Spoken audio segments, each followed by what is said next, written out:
Привет, я увалилась. Чё, как? Да, не-не-не, тебе к нам нельзя. У нас элитный клуб. Но я в блокчейне, здесь все нужно умножить на 2 или на 3, иначе не выживешь. Я вообще типа не знала, что такое Яндекс. Я не пользовалась поиском, Ладно, уже все придумали и без Яндекса. открыла Тиндер и такая, так, моя задача залутать как можно больше людей. Ну окей, ладно. Прикинь, как обидно. Я немножко играю в доту. Нам запретили есть в офисе, есть на улице, а у тебя там бам-бам. Да, Прикольно. домогались, говорят. Как бы это не сработает.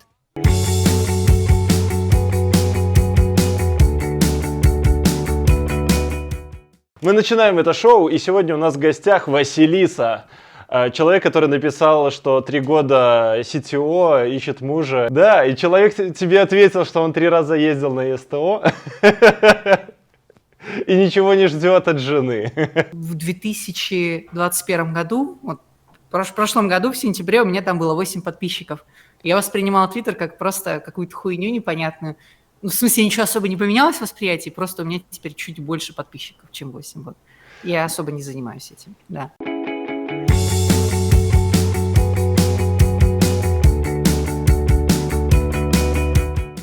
Я знаю, что ты работала в Яндексе. Я шпион.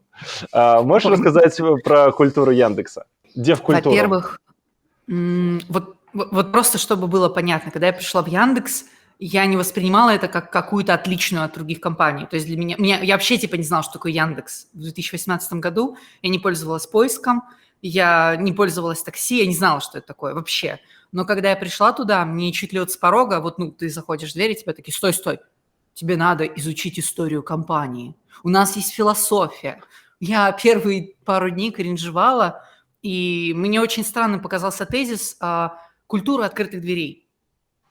То есть просто много кто говорил об этом, и мне это очень А я не знаю, что это странным такое. показалось. Поясни. Вот, да. Типа это вот культура открытых дверей. Это вот как бы ты находишься в компании, и вокруг тебя много-много-много коллег, но они все твои коллеги, и ты всегда можешь прийти, спросить, что они делают. Ты можешь сказать им, как сделать правильно, условно говоря. То есть вот типа вот прям вся документация основная, все внутри компании, оно плюс-минус открытое. Исключение там составляют какие-то вот осколки типа Яндекс.Денег, которые ха-ха уже больше не часть Яндекса и вовсе из-за банковской типа культуры в целом. Но прикол в том, что вот это выглядело для меня так, вот как культура. Я могу такая типа, блин, мне очень интересно, как Яндекс, как корпорация, как компания работает с блогерами. Я тогда занималась YouTube-каналом. И я просто иду к чуваку, который занимается продюсированием всяких проектов на Кинопоиске и вот этих проектов на Дзене. Я просто пишу, привет, давай попьем кофе. Я пью кофе и разговариваем, и мне много чего рассказывают. Мне показывают переписки, как вот ведут переписки с блогерами, насколько они разные. Я очень много инсайтов получила, очень много понимания, просто потому что это Яндекс. Вот что такое культура Яндекса. Точно так же, как я заваливалась, например, в другие бизнес-юниты, типа там, например, там Яндекс.Такси, Яндекс.Музыка, если точнее, да, и такая типа, так, а почему вот этой фичи нет? У меня вот тут такая вот фигня, короче, там типа, и мне как бы нормально, конструктивно все объясняют, рассказывают. То же самое было, что я не раз приходила к ребятам из, ладно, давай так, 2 раза приходила к ребятам из Яндекс.Браузера, просто любопытствовала, чё к чему. Один раз, получается, что я сама пришла, они на этаж ниже от меня были, а другой раз я как бы, получается, попалась на так называемом random кофе. То есть внутри Яндекса там есть бот, который постоянно знакомит всех между собой. Ты можешь зарегаться там, и тебе там 2 раза в неделю, раз в неделю тебе встречки назначают с случайными людьми. Наверное, нетворкинг. То есть, Я, да. я хочу такой рандом кофе, только вне Яндекса. Ты сидишь дома. Есть такие боты. Есть такой вот? Их много, да. Блин. Ладно, уже все придумали и без Яндекса. Да. Ну, что тебя больше всего удивило? Вот ты рассказала про то, что ты могла зайти к любому человеку и реально слушали? Никто не говорил там, ой, сори, я там много работаю, пока-пока, сорямба, я там крутой чувак. Вот нужно понимать, вот прям вот когда ты идешь из одного подразделения, из одной команды к людям вообще просто в другом месте, они тебя воспринимают как коллегу, с которым вместе работают. То есть вот прям как будто бы вы в одной команде. Мгм. И это я не знаю, как описать. То есть, типа, я с таким не сталкивалась больше нигде. Несмотря на масштабы, вот эта вот теплота и домашность, она там, типа, прям очень сохранена. Да, мне ни разу не посылали. Иногда было такое, что, типа, давай мы перенесем встречу с сегодняшнего дня на завтра, у меня завал. Ну, типа, камон.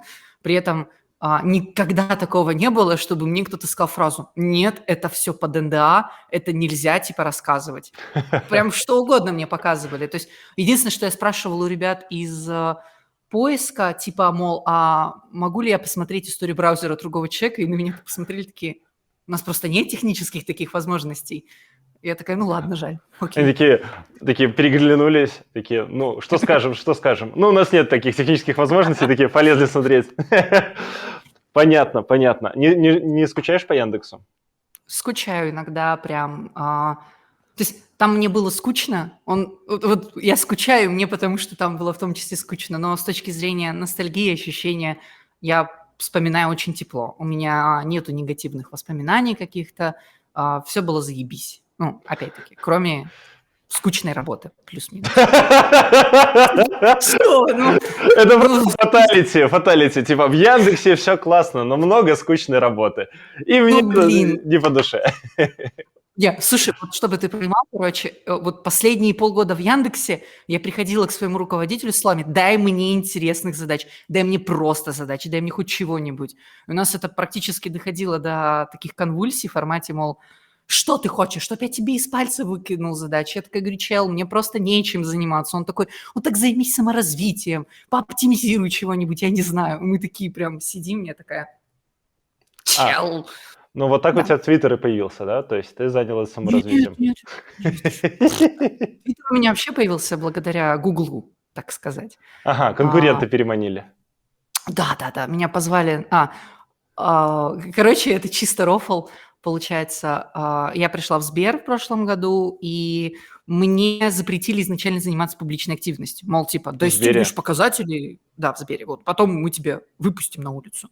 А я такая, типа, 2 месяца стараюсь, работаю, потом прихожу к руководителю, такая, мол, ну, можно мне, пожалуйста, социальными сетями заняться? А он мне такой, типа, нет, ну, типа, пока еще нет, потом, чуть Слушай, да, попозже. давай к этому вернемся. Давай, Продолжим. конечно, Ну, про мне культуру понравился Яндекса. маленький Яндекс Introduction, но хотя бы люди представляют, кто ты такая. Вот, мы Да, описали тебя через Яндекс. Яндекс окей. опишет всех.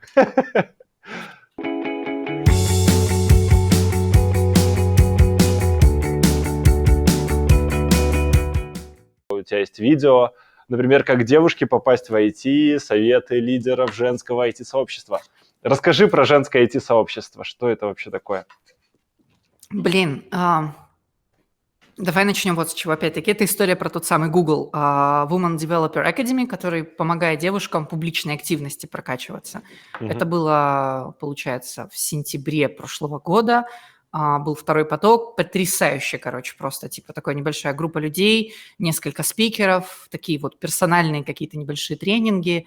Ну, вот там, собственно, получается, меня перезнакомили с спикерами и некоторыми людьми, которые такие типа: «О, ты прикольная, давай что-нибудь будем делать, давай будем выступать». У меня тогда брали несколько текстовых интервью, у меня тогда брали, просто мне позвали в несколько подкастов, просто потому что я, грубо говоря, закончила WDA. Очень круто. И тогда я зашла в Твиттер, наверное, один из первых моих твитов после вот этого мертвых 8 подписчиков, я такая просто меншеню, короче, типа спикеров, каких-нибудь тысячников, и такая: «Привет, я увалилась». Чё, как это работает? Так это работает, да? Вот. Если говорить про комьюнити, то есть, Я это представил просто. ну, типа, прикинь, открываю, короче, Твиттер, меншиню там, и, типа, не знаю, там, кого-нибудь очень-очень известного, и такая: «Привет, как дела?» Короче, потому что не знаю, что это такое, не понимаю. Вот, но И 8 как-ни подписчиков такие: «Воу, смотрите, какая она торва». да. Если говорить про комьюнити в целом, то есть вот прям вот чтобы комьюнити, чтобы такие тусовочки были, еще чего-то. Вот есть ядро вокруг Women Developer Academy, там первый набор, второй, третий, четвертый, есть чатики и какая-то небольшая активность вокруг этого. То есть про это могу говорить. Есть еще другие комьюнити, в которых я не участвую, то есть большие чатики и не вокруг Гугла.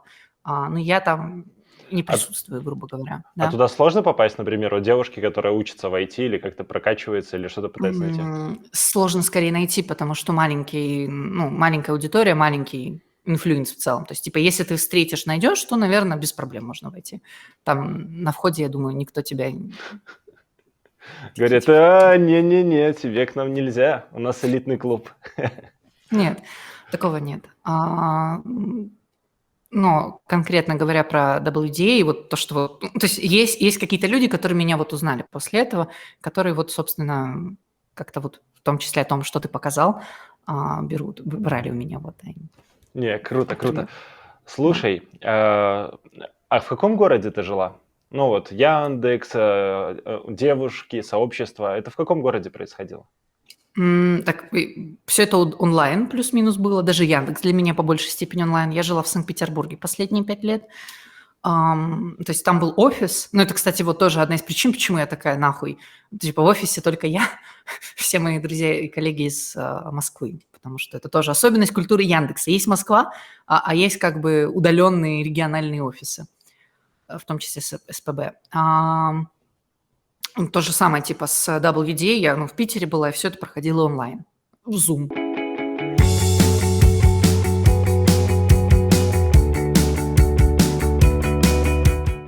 Смотри, я пробежался по интересным темам и решил собрать такой вот самый ход, который меня зацепил. Социализация, когда ты социален. Давай я немного проговорю. Я, например, знаю про Черчилля немножко. Вот. Ну, ты же тоже знаешь про Черчилля? Да. В Лондоне как национальный герой. Так вот, он национальный герой, везде там рассказывает, выступает, но практически все свое свободное время он что делал? Правильно, рисовал картины где-то в поле, там только максимум там пару человек еще были с ними. Да, именно на таком планшете. Да, именно на такой планшете, именно с такой краской. Вот в старые добрые времена вот там номерочки расставляли. Вот. И вообще вот эта социальная движуха раньше, ну, я ее представляю вот такой, когда люди, ну, максимум вот с такими постными лицами сидели где-нибудь и ели фрукты. Современная какая-то движуха, она выглядит вот так, но я эту культуру не понимаю, питья там в заведениях. Для меня более понятен формат шашлыков, когда люди там собираются, там что-то обсуждают. Но опять же, шашлыки, как и Woman Developer, вот это вот сообщество, найти не так просто. Да? Еще надо выцепить людей, которые там собираются на шашлыки, как-то к ним там затусить. Вот. Потому что вряд ли я буду готовить. Например, если про меня говорить. Я только есть. Если ехать куда-то, то только есть. Вот. Я еще знаю, что в Минске, например, проходят вот такие сообщества, где люди собираются, играют в мафию. Вот. Тоже забавно. Ну, просто максимально забавно, когда это вживую. Ну, и я также знаю про настолки. Люди тоже собираются, например, в сериалах. Вот. Давай поговорим про эту асоциальную тему для социальных, асоциальных людей. Так, для контекста. До 23 лет я вообще, типа, была котичкой в изоляции полностью, короче, типа, вот прям вот мой образ – это, типа, темная комната, компьютер и все, короче. Даже в онлайн я практически ни с кем не общалась. Для меня был вот такой прям роковой шаг. Это вот прям я хочу измениться, я вот хочу себя полюбить. А каких людей люблю? Таких, которые общаются. Значит, мне нужно тоже социоблядствовать. Это было очень больно, очень тяжело. Я восприняла это как обычный программист, как игру. Открыла Тиндер и такая, так, моя задача залутать как можно больше людей. Поэтому у меня в день, в день по 2, по 3 свидания. То есть это вот прям было до безумия, до карикатуры, когда, грубо говоря, в ресторане сижу, говорю, ну ладно, все, пока, чел встает, уходит, заходит другой человек. Собеседование проводила. Я не знала, как это делать, я не понимала, сколько у меня хватит ресурса. То есть поэтому у меня бывали периоды, когда я там неделю вот так вот прям знакомлюсь one-to-one, а потом неделю у меня сил руки поднимать просто нету. Так не надо делать. Вот, со временем какие-то люди остались вокруг меня, то есть какие-то люди поддерживали меня. Потом постепенно я стала это осознавать, понимать. То есть, наверное, я бы так сказала. Самое главное, что дало мне друзей, вот именно друзей в понимании друзей. То есть вот у меня, кстати, тоже до 23 лет у меня было такое, типа, друзья – это тупое слово, типа, есть знакомые более близкие, но друзья – это ничего не значит, это как friends во ВКонтакте. А теперь, короче, друзья – это вот когда у вас куча хуйни случается. Чтобы куча хуйни случилось, нужно как-то вот поддерживать человека, создавать какое-то пространство, где вот, то есть вот просто пример, да, там, типа, приходит к тебе какой-то чувак и такой, типа, так, Короче, давай сделаем аппликуху. Вообще, типа, небольшую мобильную аппликуху. И ты вместо того, чтобы насыпать критики, сказать, что это бессмысленно, ты такой, давай. Потому что ты знаешь, что сейчас произойдет какой-нибудь адский пиздец. Вы будете долго это делать, потом вы не поймете, как раскручиваться. И вот в этом пиздеце вы увидите какие-то пограничные стороны друг друга, и ваше доверие вырастет. Потом со временем как-то вот тут есть точка, точка, точка, а потом дальше у вас шашлыки, настолки, потому что кто-то из тех, кто останется, вот он любит так социоблядствовать. Сейчас, например, я даже в ебаной... Ага, Я хочу тебя давай. перебить, я просто пока ты говорила, я представил человека, вот он лезет в какое-то дерьмо, а ты его поддерживаешь, такой, да, давай, там так дерьмово, да, еще хуже, давай. И он такой уже такой лежит весь такой обсыпанный, ты такой, давай еще ногой выпинаешь, ты чего разлегся, давай дальше. Да, вот это надо делать. Почему? Потому что вот так скажу. Если ты выступаешь антагонистом, то есть когда человек с какой-то идеей приходит, и ты ему говоришь, почему эта идея не удастся, да, то есть типа, вы навряд ли сблизитесь, это раз, потому что у вас какая-то начинается, типа дистанция формируется, еще это второе, не случится вот этого пиздеца, где вы получите этот совместный опыт. Поэтому социоблядствовать, не знаю, мне кажется, что сейчас с этим попроще, сейчас есть какие-то митапы, конфы, есть какие-то просто тусовки, там, бирджесы, вот, то есть прям можно прийти, поговорить, и с кем-то да зацепишься. Раз, два, три, четыре, через какое-то количество итераций. Опять-таки, со временем вот там точка, и появляются уже типа посиделки дома, настолки, шашлыки, вот главное вот по чуть-чуть себя пушить в это все. Оно как-то само по большей степени. Угу. Ну и, конечно же, да, давай заниматься этим дерьмом просто. Или самостоятельно набрасывать, делать какое-то дерьмо и искать людей, которые поддержат. Типа, то есть самая глупая идея, которая только может прийти в голову. У меня много кейсов было, когда там... Давай, самую глупую. Короче, социофобушек такой приходит ко мне и такой, ты как-то рассказывала на одной из встреч, что у тебя какие-то там проекты, стартапы, у меня есть идея. Вот, и ты будешь смеяться, и знаешь, вот такой, типа, прям, он не смотрит в глаза в пол. Это в Яндексе было. А потом он такой говорит, я хочу сделать умный будильник. Я такая, типа, челу 35 лет по внешке, чтобы ты понимал. То есть, типа, ему было тяжело говорить. И он такой, я хочу сделать умный будильник. Я такая, молчу, не знаю, как отреагировать. Он такой, ты наверняка разбираешься, как найти, типа, других разработчиков, как с маркетингом разобраться и прочее. И я такая... я должна была сказать, да, давай, у меня была бы эта история. Но я сказала нет. Я сказала, что, к сожалению, это никому нафиг не нужно, и мне это тоже не интересно. Вот поэтому мы с этим человеком больше потом и не общались. А могло бы быть все по-другому. Да, best friends. Слушай, у меня друг так пришел, мы как-то покемонов Го ловили, по городу бегали, вот. Но это не было такое нормальное ловление покемонов, да? Это было... ловление там недельным запоем по 24 часа, вот. Потому что мы как-то сидели в кафе, и было как-то очень много людей туда зашло, и все ловят покемонов, а мы такие, типа, сидели там, занимались своими стартапами. Их как-то стало так много, что мы такие, надо разобраться в этом дерьме. Вот, идем писать программу. Программа должна показывать краткие маршруты к самым выгодным покемонам. И все, и мы на машине там 5 километров в час по городу, чтобы типа по дороге еще собирать покемонов. Вот так вот просто. У нас был штаб, да, то есть мы бегали по городу, потом собирались в штабе, обсуждали, куда сейчас еще побежим, закупались едой и бежали дальше. Это было просто нон-стопом. Мы где-то по дороге нас вырубало, мы поднимались и бежали дальше. Охренеть просто. Вау, история. Блин. Но самая крутая история с этим же другом. Он как-то на хакатоне решил делать умный вибратор. Что? С нейронными сетями, как положено, вот. Он должен был очень точечно вибрировать, вот. Он вышел, это заспикал там инвесторам, ему получил награду лучший стартап там по версии вот этого хакатона. Потом он повесил лендинг еще, не остановился на достигнутом, он решил там пойти дальше.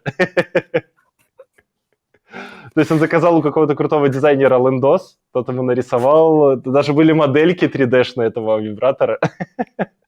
Дай программисту вибратора, что-то такое сделает, я поняла. И будешь смеяться, его там засыпали, такой спрос был просто взрывной. То есть все хотели купить, такой, надо делать, короче, бегал, какие-то научные работы начал читать. Эм, Даже ребята из секшопа ему отгружали эти вибраторы, вот, ну, чтобы он их сделал умными. Вот там такая... И мы на полных щах ходили и обсуждали вот эту всю тему, и это было супер странно, супер весело. Приложение, как там сделать и так далее. Ладно. Вот, Фух. да. Ну, мы поняли, чтобы социализироваться, надо влазить в какое-то дерьмище, вот. И потом совместно оттуда вылазить.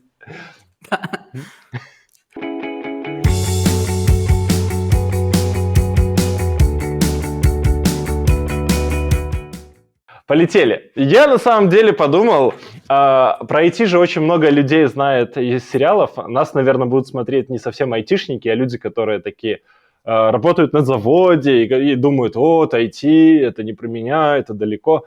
Ну, потому что они смотрят, во-первых, сериалы, да? А что в сериалах? Правильно, в сериалах показывают компьютерную графику вот такую. Вот. Но на самом деле, то есть, например, современные сериалы снимают по-современному. Если обратите внимание, задний фон это большой телевизор. Это просто огромный телевизор, вот прям вот сферической формы, а один здоровенный телевизор. И актеры уже вот так снимаются. Технологии. Да. И айтишники, которые раньше делали игры, теперь делают киноху вообще на раз, используя вообще те же самые подходы, ничего нового там не придумали. Вот. И обрати внимание на блестящий шлем. Это невозможно было бы снять на зеленом экране. Это было бы очень дорого. Вот. Ну, «Игра престолов» идет старым путем, закидывать баблом просто, например, типа, а мы снимем дракона за $1 миллиард. Да, это не новые технологии. А вообще есть такие сериалы старые, вот про офис, что вот жизнь айтишников в офисе – это вот так. Но, как ты сама сказала, вон в Яндексе даже так не живут, да, удаленка, темная комната, ты там до 23... Ковидные времена. Ковидные времена. Вот. Так что сериал «Офис» идет в топку, это неправда. Компьютерщики, что айтишники, они вот такие. Ну, на самом деле... Это близко. Это уже ближе, да. Только вряд ли они будут в галстуке ходить. Вот. Нет, я знаю таких. Есть такие? Такие бывают. Я прям знаю таких, да. То есть, типа, это прям вот, это даже, знаешь, больше не про айтишников, это больше про... Ладно, это сейчас бред скажу, это типа для... Давай. Точно заканцелят. Про сисадминов каких-нибудь там, типа, поближе. Ну, типа, я правда видела таких, то есть админов сетевых, еще кого-то, которые прям, вот очень по классике выглядят. Блин. Ну, я думаю, у меня многие девушки, с которыми я общался, которые устраивались в IT, они исходили из того, что я вот все иду в IT, я не буду краситься, я не буду там одеваться каблуки, я ничего не буду, и все равно ходили и красились, и одевали каблуки, и пытались им понравиться, если ходили в офис. Вот. Иногда дома, да, знаешь, такой типа созвон, надо накраситься. Вот, так что девушка до фотки похожа.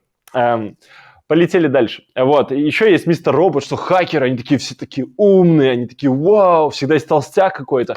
Вот, но я так не думаю на самом деле. Ну да, это уже... Silicon Valley – это просто моя жизнь, вот просто... Каждый, короче, типа, в следующий сезон, каждой серии я такая, о, это у меня было там, это у меня было там, о, вот у меня был такой же чувак, о, у нас была такая же тема. Серваки дома, блядь, ну, конечно же, типа, это же классика. То есть, типа, прям вот настолько это жиза, и мне местами вот прям, да. Бахман особенно. А вот этот парень из Канады тоже вообще топовый. Да, они все очень жизненные. Типа...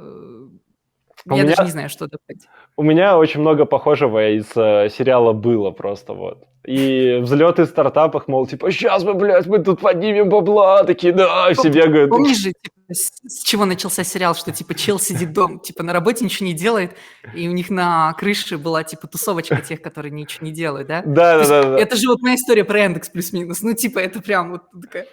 Мне делать нечего. Ага. На самом деле в корпорации у меня тоже такая была, я 2 месяца ничего не делал, и там еще были не ковидные времена, там был Рамадан, вот, а в Рамадан люди, особо ничего не делают, обычно они уезжают куда-нибудь, Вот, а мы остались в офисе, и нам запретили есть в офисе, есть на улице, и мы, короче, ели на курилке. Вот мы собирались на курилке и просто там целыми днями тусили, приходили какие-то люди покурить, мы такие, иди в жопу, мы тут едим. Какая Они такие, страна? Я не понимаю, пытаюсь Арабские понять. Эмираты, Арабские Эмираты. Офигеть, окей, вау. Не Б- знала про такую специфику. Да, там главное не ехать в май-июнь. Вот там как-то можно словить Рамадан. Вот, ну, короче, давай еще. Есть еще классные Давай. сериалы. Сейчас вышел сериал We Cracked. Ты мне скинул его, я вчера посмотрела несколько серий, и ну типа, Ну, это забавно. драма, он жизненный, но это драма прям, я такая прям, ну мне грустно, то есть типа, мне от первой серии было прям грустно А очень. мне прям было весело. Я посмотрел 20 минут серии и пошел работать. Я такой, хорош. Мне особенно понравилась вот эта вот штука, когда ему предложили офис. Такой заходит, о, это все мне. Не, чувак, у тебя вот, там лестница, вот, $700 с тебя, пожалуйста. Вот. Это как я снимал офис в своей компании, нам тоже такие, смотри, как классно, тут какое помещение. Ты приходишь такой, как мы тут работать будем? Вот. Да. Еще есть фильмы. Давай немножко пробежимся про фильмы. Я эту тему почему поднял? Я пытаюсь показать, что на самом деле вот социальные медиа формируют образ какого-то IT, что это типа вау, романтика, вау, там сейчас будет и туда, и сюда, и взлеты, и падения, вообще движеч, Парижич. Вот. А все начиналось с чего? С «Пиратов Силиконовой долины». Кто не смотрел фильм, прям рекомендацион. Вот. Там просто... Мне понравилась общая концепция фильма, что они просто все воровали друг у друга, придумывая в очень наглой форме. Вот. Ну, ты понимаешь, что типа частично оно примерно так и было, типа плюс-минус. Я думаю, оно было гораздо жестче, чем в фильме. Я думаю, в фильме они так сгладили углы, такие, так... Вот. Плюс есть фильм такой более-менее документальный про Linux. Про Linux. А вот это видела? Сейчас, подожди. Нет, тоже. Так, давай. Что?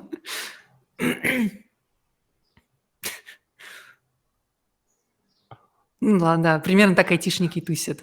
Не, это не айтишники, это хакеры. Хакеры. Их вот так раскручивают хакать. Боже мой. Я этого не видела раньше, вот. Это он сам придумал, если что, это не я выбрала. Вот. Боже мой.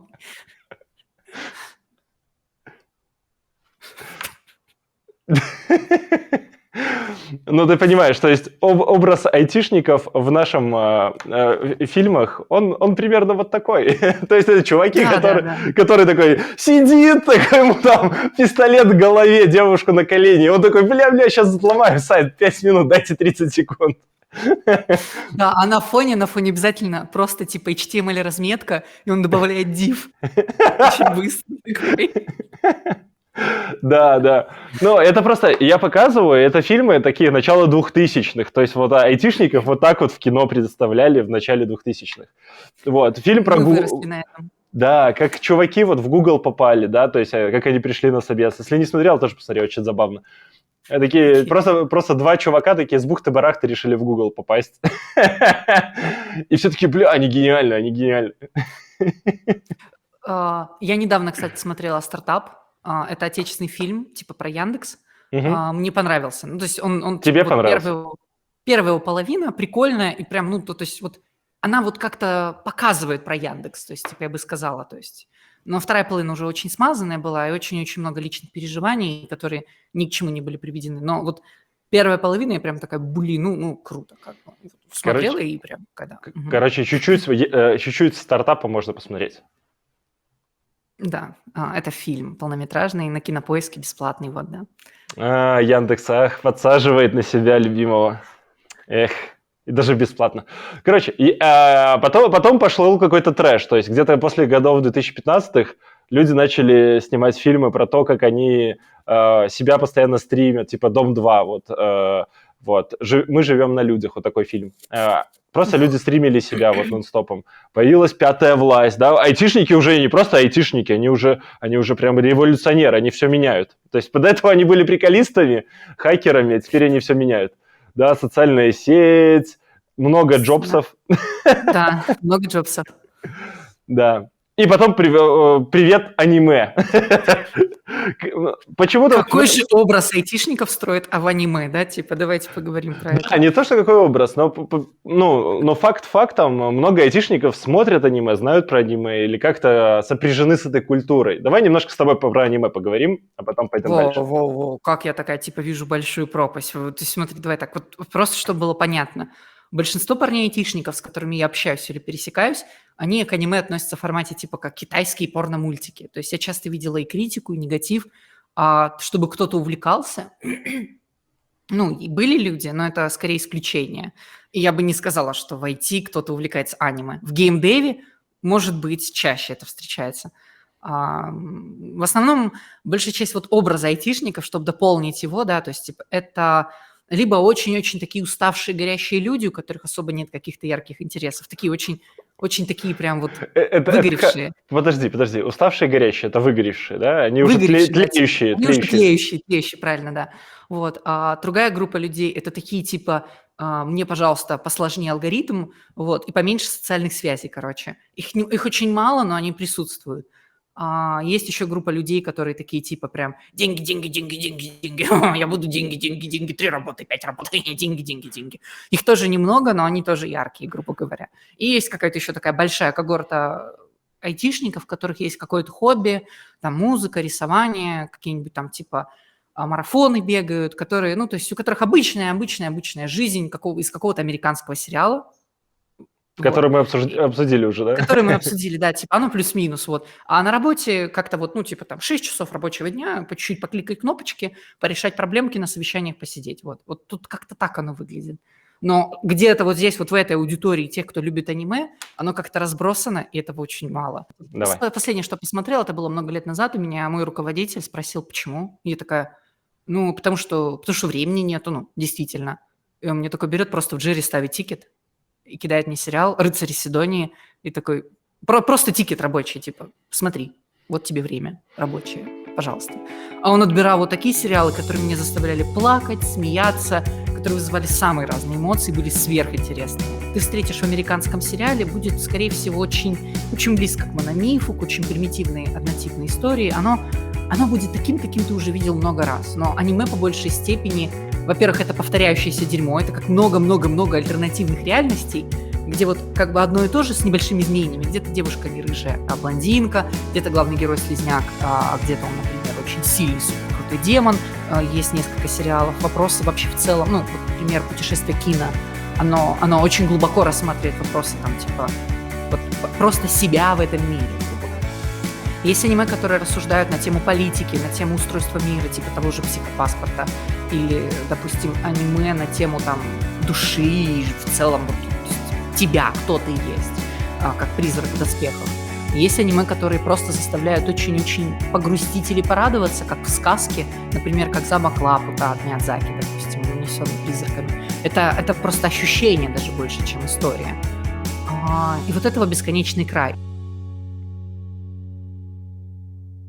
Код Гиас — это старое аниме, и оно меня так зацепило, я просто вот, мурашки по коже. То есть оно вот очень сильно отражает мое ощущение мира, такое типа «надо все захватить и уничтожить, Британия должна быть разрушена».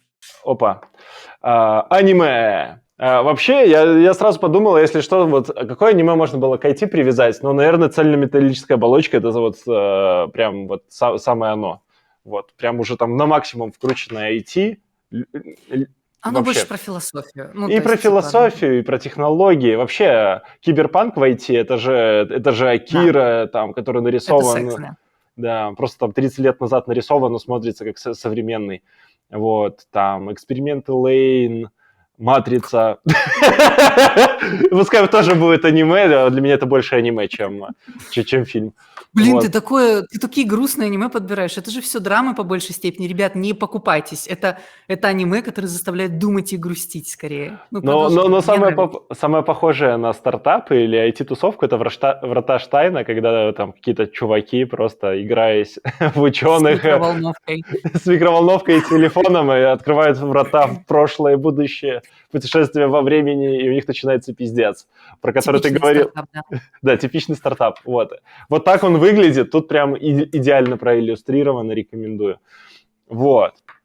Но ты как-то говорила, что есть еще какие-то вопросы про аниме на собеседованиях, и мне стало интересно. Вот тут я такой, типа, Эй! так, давай, интересно. Давай так, типа, вот чтобы было понятно. На интервью, типа, иногда я задаю вопрос про увлечение и хобби. И там ненавязчиво, в том числе спрашиваю, играет ли человек в игры, и если да, то в какие жанры. То есть на предмет того, сможем ли мы, например, провести Играть в эти какой-нибудь... игры. Нет, блин, сейчас объясню. Знаешь, это как... Вот как на шашлыки поехать, вот так же с коллегами пойти играть в Майнкрафт, например. Ну, типа, почему нет? Шашлыки в Майнкрафте. И то же самое про аниме. То есть я спрашиваю, чтобы понять, на одной ли мы примерно волне и прочее. Конечно же, если человек не смотрел аниме, это не повод отказывать ему. Но если человек на вопрос там, типа, конечно. Уходи. Ну, если ты... Пошел вон. Типа, я несколько раз спрашивала, ты, типа, смотришь это аниме, но получала реакцию в формате «Вы лезете в мою личную жизнь! Недопустимо задавать такие вопросы на интервью! Вы хотите, чтобы я занервничал? Вы хотите, типа, меня оскорбить?» И я такая «Вау, как хорошо, что я это поняла сейчас! До свидания!»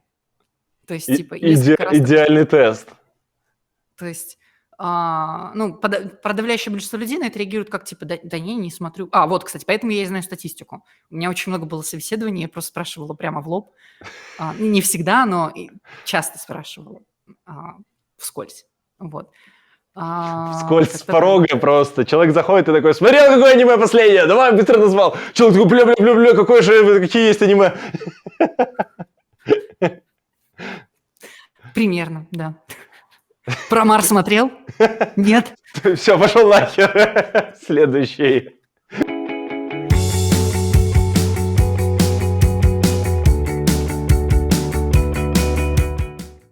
Давай поговорим про нюц. Раз мы уже тут начали... Скользкая тема, так сказать. Ну, давай. Вскользь поговорим. Вот, потому что я знаю, что в Твиттере Ситник запустил свой этот Ситник Friday, и там часто люди публикуют, по крайней мере, люди, на которых я подписан, у меня часто в ленте там вываливается по пятницам люди, друзья и так далее. Раньше меня как-то задевало, я так, типа, блин, ребята, что вы творите? Но потом как-то я пообвыкся и уже понимаю, что, ну, окей, ладно, времена нынче такие. Вот. Да, консерватор. Да, я не то, что консерватор, я просто... Я не знаю, я бы себя голым не выкладывал в Твиттер. Ну, если бы меня выкладывали голым друзья, я бы не обиделся. Но вот себя сам, ну, не знаю. Видишь, ты очень хорошо демонстрируешь, собственно, вот для чего нужен вот этот самый Ситник Friday. Из-за, как бы, вот представим всех людей, которые есть, да, и вот прям классическое IT, о чем мы, собственно, не говорили про сериал, это сильная зашоренность, это очень-очень сексистское отношение, максимальнейшая объективизация. Поясняй. Вот это вот тут надо каждое такое слово разжевывать. Вот прям. То есть, типа, ко мне обращались как к HR, то есть раньше, или к тестировщице. То есть, типа, меня не могли воспринимать как разработчика. Мне отказывали, прямо говоря, что, типа, ты что, тебя не можем поставить на роль руководителя, потому что пацаны будут смеяться. И ты такой, так, подожди, как это связано с голыми фотками в интернете? А я тебе говорю, напрямую связано. История-то очень простая. Когда человек, вот для него какая-то тема святая, она для него такая сенситив и чувствительная, он накапливает какую-то эмоцию внутри, какое-то переживание, и это переживание, оно потом отражается на его повседневной жизни. Если ты, в принципе, в легкой доступности вот так вот видишь всех своих обнаженных коллег, и для тебя это как бы норма, понятное дело, что, типа, ты как-то вот, нормально начнешь к этому относиться. То есть, типа, это просто вот, как ты говоришь, изначально для тебя это было что-то такое резкое, а сейчас тебе, типа, как бы, ок, пусть будет. Сам бы я, конечно, не выкладывал. Но пройдет какое-то время, вполне себе ты... Да я на YouTube сразу буду стримить, вот. У меня есть стриминговое оборудование. Заходи в гости, будем тут нюцы стримить. Так сказать, собеседование, я поняла. То есть здесь вот именно отношение к этому. Плюс еще конкретно Ситник Friday изначально и по большей степени это про мужские нюцы. Если, опять-таки, я уверена, что тебе никогда никто не посылал дикпики в личку. То есть ты не понимаешь, что это такое. Да, и голые попы мне тоже не присылали. Ну, А может, вот, ну, присылали. вот, а я Не типа в помню. этом живу, короче. Еще до того, как... То есть я нюцы начала выкладывать вот буквально в прошлом октябре. То есть, типа, до этого половина моей жизни – это нюцы в личке. То есть, типа, добрый день, хуй, добрый день, хуй, добрый день, хуй, добрый день, хуй, добрый день, хуй. Можно, короче, очень крутой гэмбл, типа, из этого собрать. При этом, ладно бы это были бы красивые, классно сфотканные, типа, ну, люди, то есть, типа, что красиво. Но это были мерзкие, маленькие, неприятные, вот это все, типичные, короче, вот это вот истории. И это просто неприятно. И тебя в это кидают, и ты привыкаешь, что, типа, для тебя нормально быть униженной. То есть, типа, тебя вот так вот оскорбляют. Я так это воспринимала по большей степени. Вот это движение, когда я могу увидеть мужское тело красивым, я, типа, ну, то есть я привыкла к тому, что парни, они толстенькие и некрасивые, и у них, типа, уродливые хуи. То есть, потому что, типа, вот это нормально. А сейчас я вижу, что парни бывают симпатичные, парни могут красиво фоткаться, парни вообще бывают сексуальные, то есть, типа, это вообще нормально. Я такая, вау, это здорово. Плюс в целом оно в этом плане демонстрирует, что, типа, демонстрировать женское обнаженное тело – это так же нормально, как демонстрировать мужское обнаженное тело. Для меня это в том числе способ самовыражения. Конкретно для меня это вот я выкладываю, я прошла через очень много операций, я прошла через очень много Каких? переработки своей внешности. Ну, в смысле пластических, у меня их там больше 12. Ого! У меня другое совершенно лицо, у меня, ну, то есть все у меня другое было раньше. И мне оно не нравилось, потому что образ такой девушки красивой, он был не такой, какой выглядела я. И, то есть, ну, я себя вот сделала такой, как хочу. И я, типа, когда публикую фото, я показываю, вот да, вот я вот так выгляжу, я могу так выглядеть, я очень-очень люблю себя, мне это нравится. То есть для меня это какой-то способ демонстрации, что вот видите, я вот классная. Типа, ну, а в том числе это какое-то общее движение, которое, я бы так сказала, сглаживает эту объективизацию. То есть, типа, я могу получить вот это вот ощущение, что вот я красивая, смотрите на меня, при этом без какого-то хейта и без риска быть уволенной. Я действительно очень сильно и долго думала, переживала и плакала перед выкладкой первых нюцев по двум причинам. Первое, потому что меня, скорее всего, отовсюду уволят и больше никогда никуда не наймут. У меня был такой страх. Сейчас я понимаю, что это вот, ну, благодаря, опять-таки, типа, может, не только благодаря Андрею Ситнику и Ситник Фрайдей, но благодаря людям, которые это поддерживают. Чем больше мужчин смогут вот так себя публиковать, чем больше женщин смогут себя так публиковать открыто и красиво и круто, тем больше таких, как я, людей могут тоже себя публиковать, выкладываться и не иметь риска быть уволенными, потому что это становится в какой-то степени нормой. Это дает мне ощущение, которое мне очень ценно и важно. А увольняли? Вот. И я слышала про это. То есть я реально переживала. Меня нет конкретно. То есть когда я выложила, всем оказалось похуй уже. Ну, это был 2021 год. Прикинь, как обидно. То есть переживала, Наоборот. плакала, и такая, не уволили. Я была очень рада очень этому. То есть прям я очень волновалась, что на интервью меня будут спрашивать про это. То есть я нахожу работу через Твиттер последние пару месяцев. Так получилось. И я волновалась, что люди, которые видят это, они будут ненавидеть меня или еще чего. Я волновалась, что буду знакомиться с людьми, парнями, например, и они меня за это будут ненавидеть. Но нет, абсолютно. Типа люди как-то холодно стали к этому относиться. 5 лет назад было не так все вообще. 5 То есть лет был назад другой не. мир. Можно было ногами запинать. Верно. Кстати, в Яндексе есть, говоря про культуру Яндекса, это меня дико поразило, там есть правило дресс-кода. Не приходить голыми на работу. Это прям Ага. зафиксированное правило. Ну, типа вот прям вот. И о нем говорили в начале. Когда я спросила, зачем оно и почему, и чего, мне сказали, что типа был какой-то случай летом, когда девушки пришли в бикини.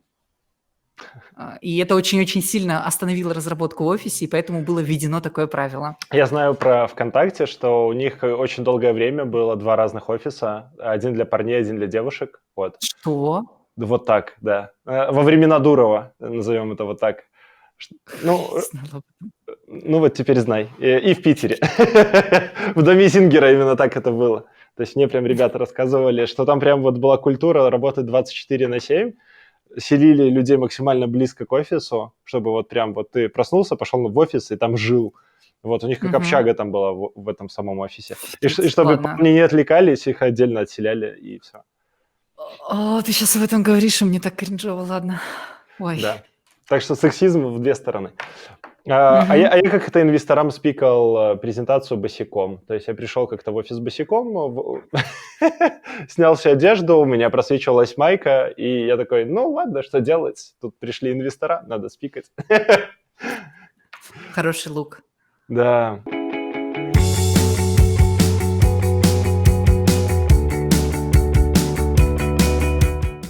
А, я посмотрел, мне стало интересно, сколько у тебя, где подписчиков, что ты пишешь. То есть в Твиттере аж 3000, почти 4000 фолловеров. Это, кстати, очень много для Твиттера, на мой взгляд. Ну, А в Инстаграме как-то послабше, попроще. Вот, я мгм. понял, что встречал тебя на конференциях по О, Инстаграму. Да. А, Так вот, просто когда началась всякая дичь происходить, мне начали друзья писать такие типа, эгегей, давай ты там будешь что-то там везде постить, вот, нам надо, чтобы ты писал то и то, а я просто сказал нет, всех послал нахер и ничего не писал, и просто занимался своими делами. Вот, давай про тебя поговорим, потому что ты как-то а, погрустнела на эту тему. да, это, вот знаешь, короче, ну, типа, чтобы ты понимал, мне очень, типа, тяжело в этой теме из-за того, что я не очень понимаю, вот как я тут могу находиться и как я тут нахожусь. Я сейчас постараюсь объяснить. Для меня изначально соцсети – это, типа, способ просто самовыражения. Я просто делюсь, мне очень нравится внимание. И, потом вот начинается, грубо говоря, война, и я понимаю, что мне этого не хочется. То есть, типа, я, типа, вот больше мне не нужно это, мне очень грустно просто в целом. И у меня много друзей и знакомых, которые сейчас вот там вот, и они под угрозой, в опасности. И там с кем-то я созваниваюсь, и вот я типа как-то вот, не знаю, очень тяжело быть вот в таком режиме присутствия в ситуации, когда начинается сирена, когда там, ой, у нас там через дорогу дом взорвали, и я такая типа, как ты можешь это с улыбкой разговаривать? И вот после этого типа выкладывать нюцы, условно говоря, после этого выкладывать, публиковать какой-нибудь шитпост. Мне очень тяжело эмоционально, и более того, то есть я, ну, в первые дни в Инстаграме, в сторис начала публиковать, типа, мол, какие-то сводки новостей, там, типа, что-то еще, от меня отписывались люди, то есть в Инстаграме, наверное, человек 70 или 80 от меня отписалось, и меня это тоже дезморалит. И я такая, типа, блин, черт, это как бы плохо себя из-за этого чувствую. Типа, в Твиттере какие-то резкие вещи писала, потом удаляла, потому что, типа, я понимаю, что эти вещи, они, то есть, скорее дезморалят. То есть тут в ситуации, что ты понимаешь, что бы ты ни писал, ты не поможешь тому, чтобы разрешить эту ситуацию. То есть, типа, ты не сделаешь лучше. А хуже запросто. Запросто как бы найдутся люди, которые тебя будут ненавидеть. У меня несколько твитов на 5 или на 6 тысяч лайков разлеталось, где украинцы ненавидели русских. То есть, типа, получается, русня себя рабами называет, вообще вне контекста. Они так подхватили эту тему и стали очень, типа, активно это, ну, грубо говоря, прокидывать. Какие-то люди после вот начала всего этого мне начали очень много ненависти. То есть, как бы, с одной стороны, в Инстаграме я пишу про войну, и мне, типа, хуесосят в Инстаграме в формате, типа, мразь такая, ты виновата в том, что, типа, мы умираем, сдохни. И при этом еще одноклассница какая-нибудь там пишет, типа, ах ты мразь такая, не поддерживаешь нашу армию, умри, блядь, твоей матери пизда просто. И я такая сижу и такая, чего? Что делать-то вообще? Как бы, У меня прям такая же ситуация была. Ну, то есть, ну, у меня там в Ютубе есть подписчики, и там просто под каждым видео они начали писать всякую дичь. Благо в Ютубе есть очень строгие правила комментариев. Я прям поставил максимально строгие, типа, давай мочить всех, кто пишет всякую дичь, потому что там просто начиналось такое, знаешь, ты заходишь куда-нибудь в уведомление, и у тебя просто такой сплошной негатив. То есть в Инстаграме люди просто писали, личку друзья писали, мол, все, ну, ты кусок говна, там, все, я разочарован и так далее. Я понял, что они какую-то вину чью-то в меня кидают, а мне как бы не нужна она. Вот. Я как-то долго в этом варился, то есть целую неделю думал, но я решил просто неделю вообще ничего не делать. Поехал в аквапарк плавать в бассейне. Ну, я как бы подумал, ну, у меня есть аквапарк, у меня есть время, я застрял в Дубаях, что мне делать? Вот, ну, тут солнце, тепло, там кругом дичь, а тут море, и я поехал на море, то есть начал выбирать себя. При том, что у меня дедушка с тетей, там, с бабушкой, они в Киеве до сих пор. Вот, дедушка ходит на работу, они там пишут, фотки присылают. Да, у них тоже такое, типа, есть сдвиг какой-то, ой, там что-то упало, что-то там бомбили, ой, мы там Да, как ночевали в будто бы подвале. уже типа нет какой-то проблемы. То Да, есть, вот это типа, так просто рутина. Но я знаю по себе, потому что у меня была компания, которая тут руководил в Беларуси. Когда вот были в Беларуси все марши, там людей убивали, меня подстрелили. То есть я побывал в концлагере, меня там прям избивали, на мороз выставляли. Я видел, как людей такие руки ломали, лица ломали. То есть я до этого все насмотрелся, и сейчас как бы типа волна номер 2, и я такой, все, стоп. Вот мне уже too much, я с первого раза уже наелся. Но я пробовал какое-то время даже попереписываться с какими-то ребятами, которые негатив кидали, но понял, что это какая-то бесконечная война, их слишком много, их там прям тьма, и они все очень какие-то однобокие позиции, то есть у них либо черные, либо белые, и все, никаких других вариантов они не видят. Так что я вот переживаю за тебя, что ты хлебнул этого дерьма. Да, я для себя сделала выводы, Давай, выработала какое-то интересно. понимание. То есть, наверное, во-первых, я задаюсь вопросом, мое действие как бы поможет разруливанию этой ситуации или навредит, грубо говоря. Если оно поможет, то я должна это сделать. То есть, типа, если я вижу какие-то посты о сборах денег или еще чего-то, то есть оно попадается, то я стараюсь ретвитить, потому что, больше охвата это, возможно, кому-то как-то поможет.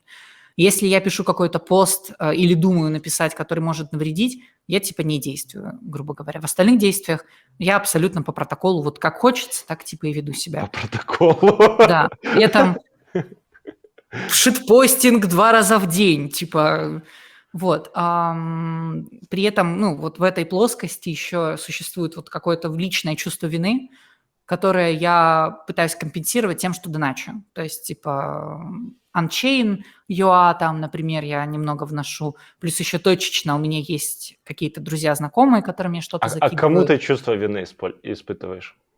Знаешь, Кто тебя винит? Давай я перефразируем. русская, то есть, И типа, что? и Россия сейчас напала на Украину. То есть это вот как факт.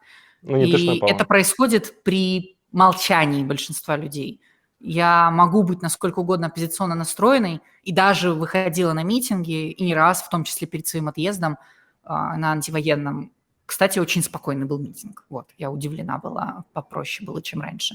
Вот, но этих людей мало, и как бы я в этом всем росла, я часть этой культуры, и я вот испытываю внутреннее напряжение, внутреннее давление, что я хочу как-то помочь ситуации, я хочу, чтобы моим близким, которые сейчас там, было легче или лучше. Что я могу для этого сделать, чтобы вот как бы вот это вот ощущение, эту компенсацию типа снять. Ну и плюс, конечно же, в том числе как бы мне очень грустно за моих соотечественников, за многих, которые типа просто стараются дистанцироваться от ситуации и даже не думают о том, как и что могут изменить или сделать.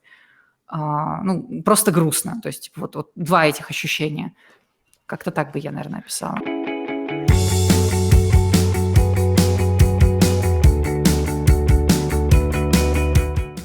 А ты потеряла работу во время этих всех событий? Нет, до этого задолго. Это был еще октябрь.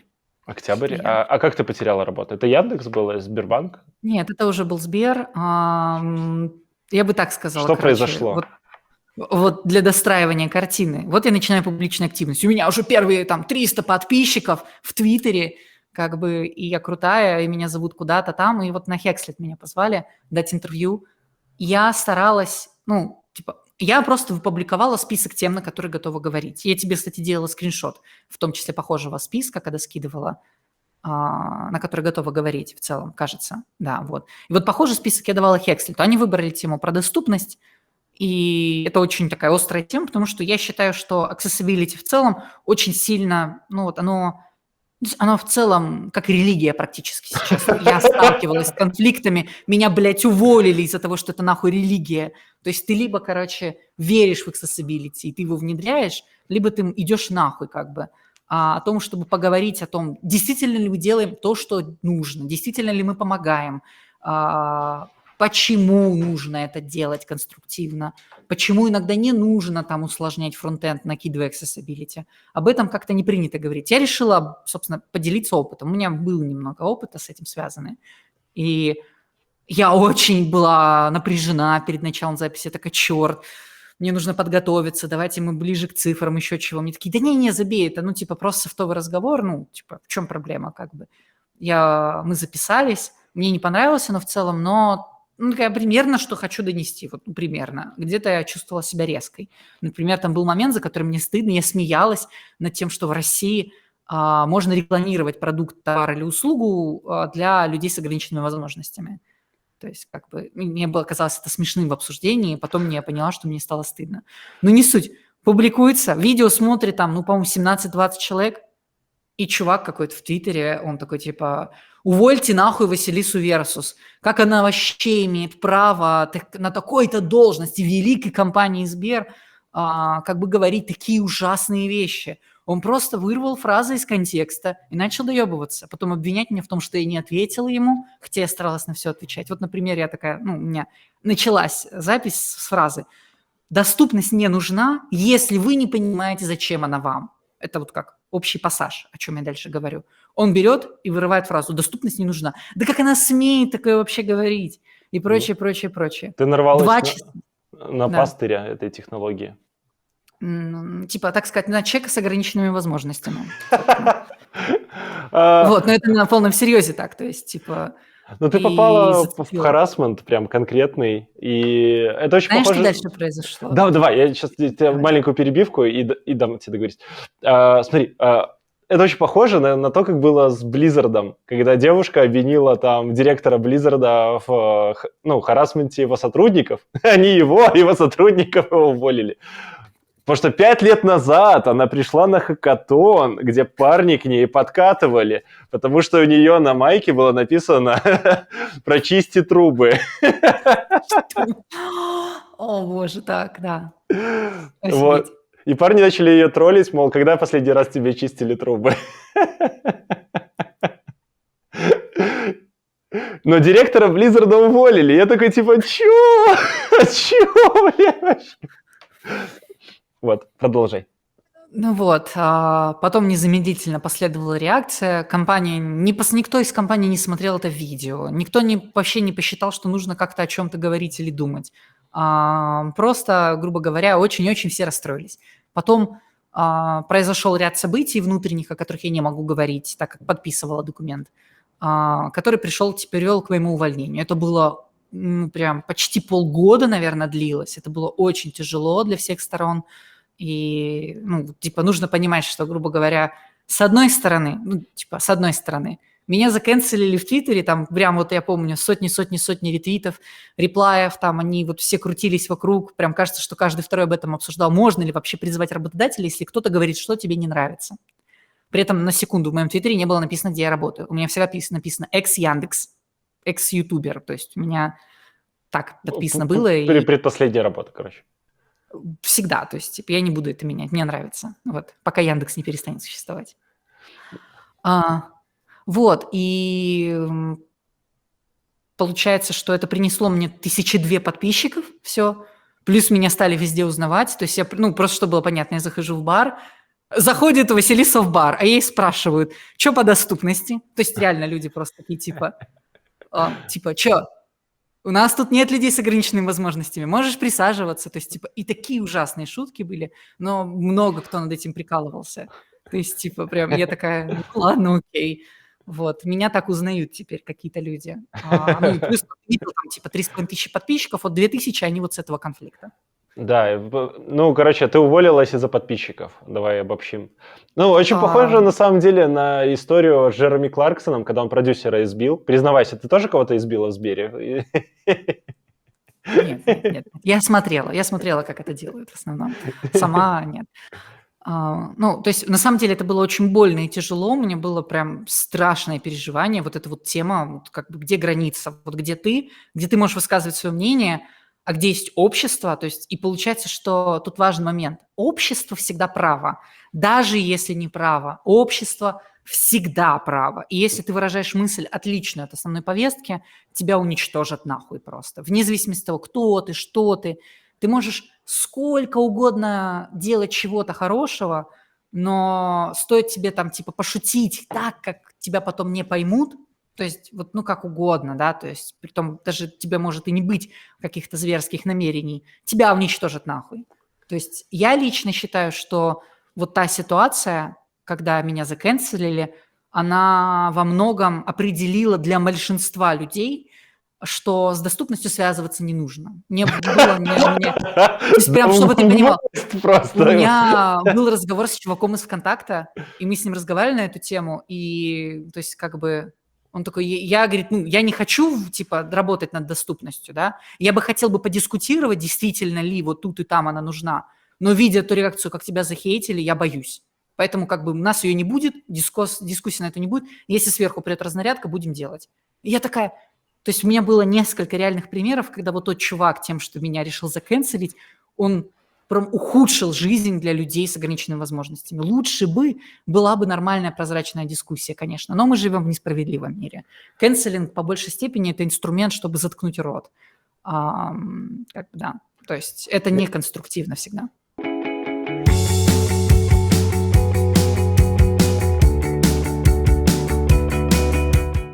А у нас тут гейминг для разработчиков. О, боже мой.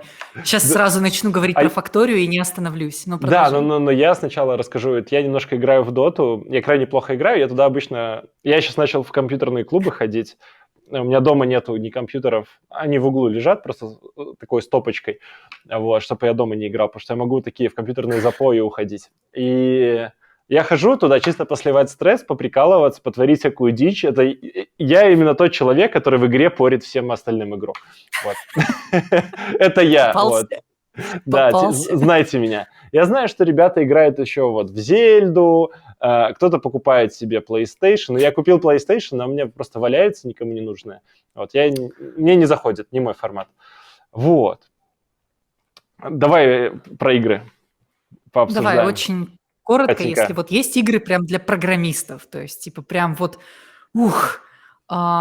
и, наверное, я вот первый вспомню Факторию, я в нее очень люблю залипать, Что прям это? на дни. Факторию, короче, это такой симулятор завода, то есть типа ты приходишь в игру, у тебя как бы минимальные инструменты по добыче ресурсов, с помощью них ты крафтишь более совершенные инструменты и системы для автоматизации, чтобы ресурсы добывались сами. Строишь конвейерные линии, проводишь дальнейшие исследования, и параллельно с этим ставишь еще турели, строишь железные дороги, вот турели отбиваются от насекомых, которые на тебя постоянно нападают из-за того, что ты загрязняешь атмосферу своими заводами и фабриками, строишь железные дороги, которые прям очень круто можно строить. Вот. И самое фантастическое в этой игре, что в нее можно играть с несколькими людьми, и ты, получается, зовешь своих друзей, программистов типичных. Это же там простые истории про оптимизацию. У тебя частенько конвейерные линии перегружаются, вы думаете, как это переделать, вы постоянно что-то делаете, кто-то добывает один ресурс, кто-то другой, вы начинаете параллельное развитие, еще чего-то. То есть, наверное, глупую вещь скажу, но интуитивно кажется, что по ощущению вайбу это напоминает мне мою обычную работу как программиста. Вы собираетесь поработать, классно вообще. То есть, да, получается, я тебе что-то говорю, то есть, типа, выглядит это так, мы такие, типа, заходим в игру, в Дискорде, такие, так, 5 минут, давайте сейчас соберемся, у нас митинг, давайте обсудим, что делаем. Так, ты добываешь, короче, типа, камень, ты идешь туда, так, ты ищи нефть, короче, ты делай то. Вот, я, короче, пока что дострою там, типа, сундуки, там, типа, и базовые заводы по переработке, что-то такое, типа. И мы раз такие разошлись. 30 минут вот так, потом опять собираемся, такие, так, у нас это сделано, что дальше? Типа, и у нас реально митинги, дейлики такие, типа, там прям, оно очень похоже по ощущению. Кто-то тупит, мы начинаем помогать друг другу, это очень круто. Вообще игр подобных игр очень много. Есть еще «Море воров», оно там тоже такое, типа, бегаешь, пираты. Она очень примитивная в этом плане, но она тоже веселая, конечно же. Вот. Вообще для меня игры – это способ социализации, то есть для меня это способ взаимодействия. Я много играю в Лигу Легенд, например, и мне очень-очень она нравится, я в восторге. Она это сложная. Она... Там слишком быстро тебя выносят. Ты бежишь такой, пух, и тебя нет просто, если ты там... Есть такое, но играя в эту игру, ты постепенно типа совершенствуешься. Не знаю, как это описать ощущение. Мне нравятся игры, в которых ты становишься лучше. То есть ты играешь, и не твой персонаж прокачивается, и у тебя шмотки получше, а вот ты руками, механически, у тебя реакция растет, вот это вот ощущение драйвовое. Поэтому, кстати, в том числе играю в Dark Souls очень много. Можно загуглить Василиса Версус, но у меня и на Ютубе есть 3 видеоролика смешных, как я играла в Dark Souls, вот под музычку, веселенькие, прям, они хорошего уровня. Все, что нужно, стимулируется, короче, радостно. Я пробовал звуки выключать в играх, продолжать играть, и ты такой играешь, такой... Да. Подкрепления нету, и сразу скучно становится.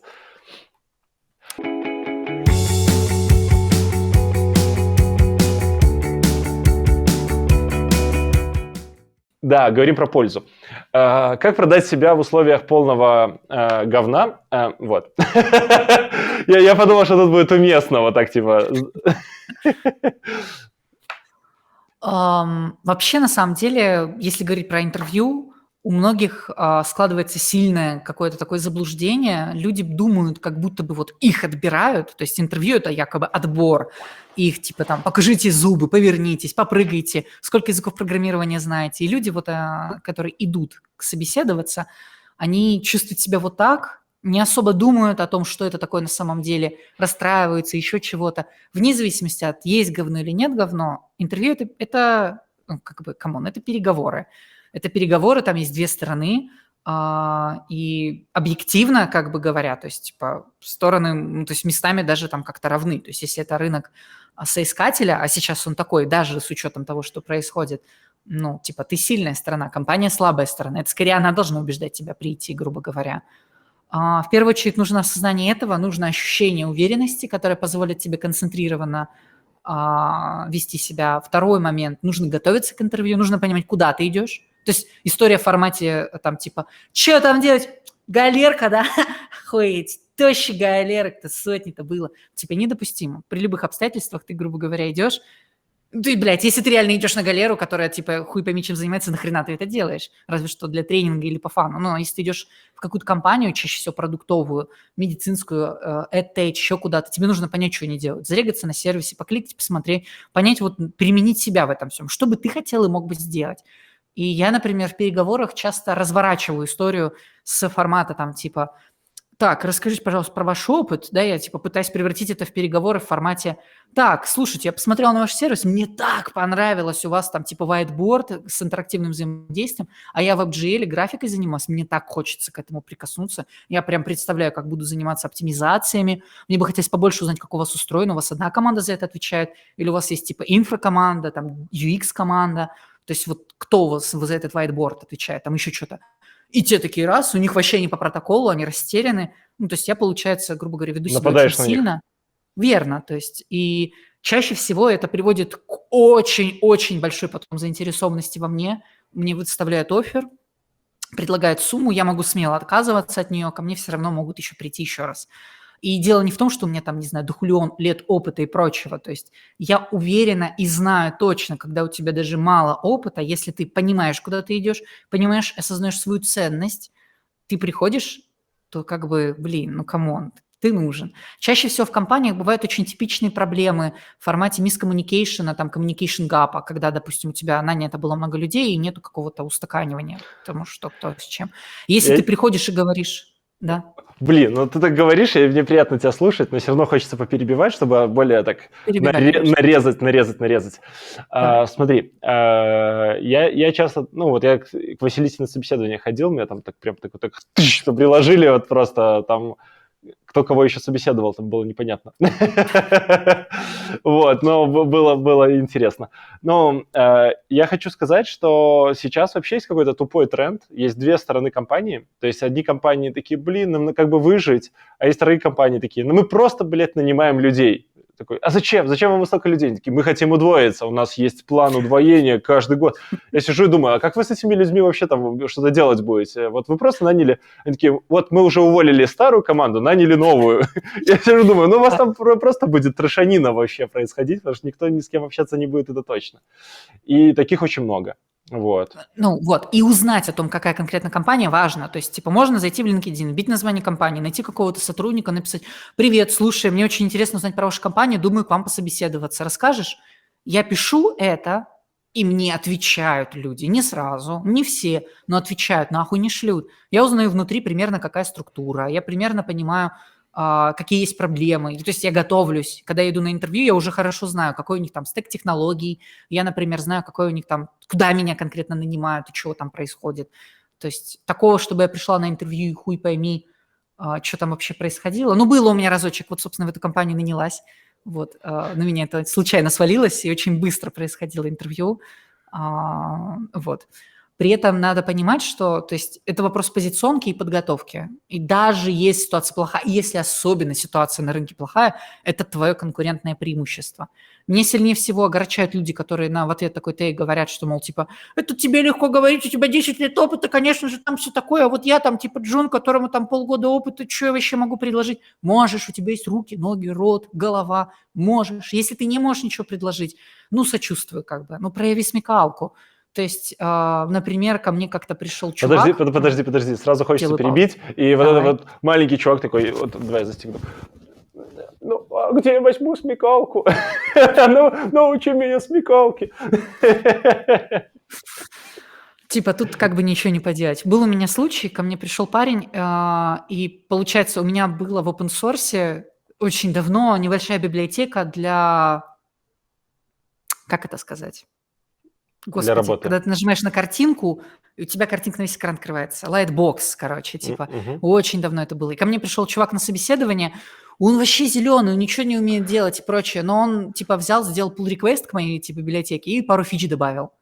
Он такой, мне очень понравилась библиотека, вот я ее увидел, когда хотел узнать что-то про вас, и вот посмотрите, пожалуйста. Мое сердце бы просто растаяло.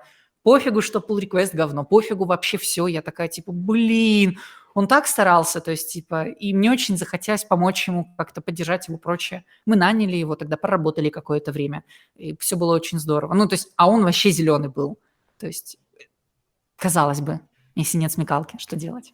Все. Не знаю, то есть, Если сдаваться. если нет смекалки, надо идти на завод. Я думаю, надо упрощать людям варианты какие-то, идти в магазин, на кассу работать. Ну, кто-то же должен это делать, но я не хочу приходить в магазин и на кассе самообслуживания самообслуживаться. Я хочу, чтобы меня обслуживали по высшему разряду. Ты что, программист, что ли? Я просто слышу такие тейки, прям мне страшно становится.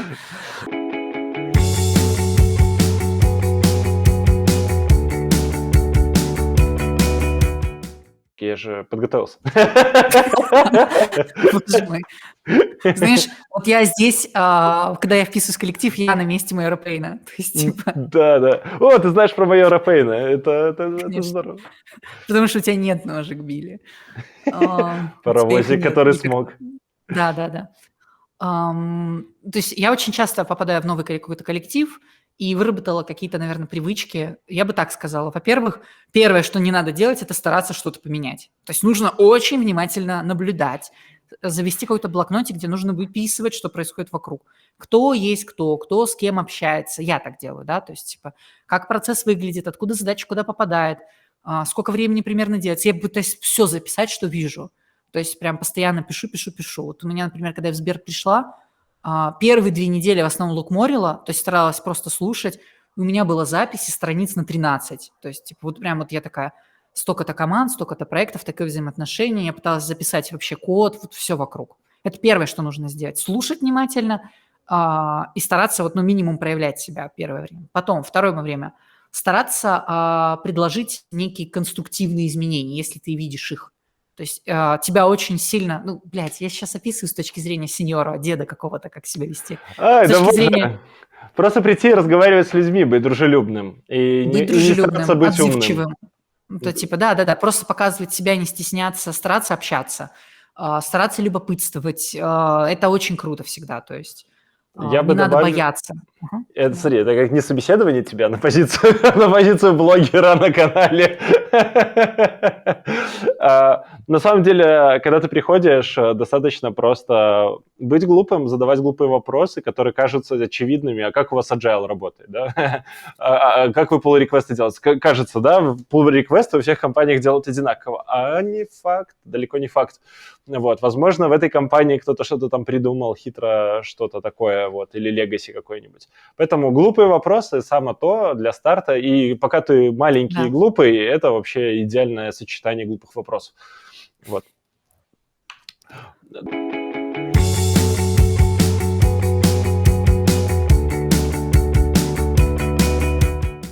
Я знаю, что ты уехала в Лиссабон, прям с Питера. Возможно, по дороге была еще какая-то страна, город, перелет. Минск, например, да. Например, Минск. Вот. Мне на самом деле интересно, потому что я на самом деле погуглил про Лиссабон. Вот. Я представил, что ты знаешь, Я смотрю смотри, на картинку, столько боли, это же прям кожа сгорит нахрен, это экран вообще не видно, там просто он черный. Но продолжи, да. и MacBook старый. Но ты, когда слышишь людей, которые переехали, а сейчас их очень много, и они все куда-то переезжают, и ты смотришь там фотки, они такие выкладывают там куда-нибудь в Твиттере, в Инстаграме, кто куда может, там в личку тебе кто-нибудь пришлет какой-нибудь, типа, я загораю, я там боженька, и думаешь, вот сука. Вот, ну, потому что, мягко говоря, я вот приехал в Минск, у меня тут были дожди, и вот только-только солнце появилось, а у тебя там бам, бам, бам, бам, и я такой, черт возьми. Вот. Жаль. Расскажи, как у тебя был переезд. Насколько вообще сложно, ну, вот так сорваться? Я так понял, у тебя сразу был вот Сбер, тебя выгнали, там, потом ты там что-то там делала, и вот ты в Лиссабоне. Кажется, что это было так вот, и ты уже в другом месте. Давай начну вот с чего. Вот это вот ощущение, что все уехали и посылают крутые фоточки, у меня было в 2014 году. То есть на самом деле это для меня вторая ситуация, когда обваливается рубль, когда все мои друзья, коллеги куда-то уезжают, не в Ереван и Тбилиси, а в основном уезжали конкретно там типа во Францию, в Германию, в Чехию очень много людей, в США много людей. Вот. То есть поэтому для меня это было как типа я здесь живу, типичная история. Во-вторых, я прошлый год посвятила себя тому, что жила в разных городах. Я жила 2 месяца в Египте, какое там 2 месяца и больше там типа где-то в Турции, в несколько отрывков времени, пару недель в Албании прожила. То есть именно жила, как работала, ходила в продуктовый магазин, тусила чутка, то есть типа на выходных. Жила в Новосибирске месяц, в Москве какое-то время, Краснодар, Воронеж, Ростов-на-Дону, Саратов, Самара. Это то, что я посетила и где там по несколько недель присутствовала минимум. Соответственно, получается, я уже адаптировалась к тому, что быстро переезжать. У меня там есть чемодан, у меня есть рюкзак, там все мои вещи полностью, вот свет, камера, вот все, что есть, оно вот у меня с собой. Я, получается, уже планировала переезжать. В принципе, я готовилась в январе, чтобы уезжать. Я думала пожить какое-то время в Великобритании, несколько месяцев, а потом поехать жить в Чехию уже полноценно. Но, типа, началась война, немножко планы пришлось сжать, ускорить. Там визы не выдали, там билеты поотменяли. Я, типа, прям...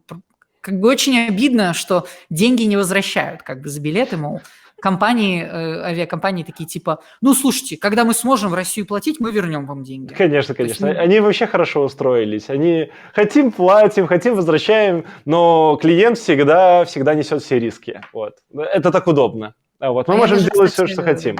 Я даже, кстати, типа оплатила страховку, то есть типа оплатила обмен, там билеты и прочее, то есть типа, ну, поебать.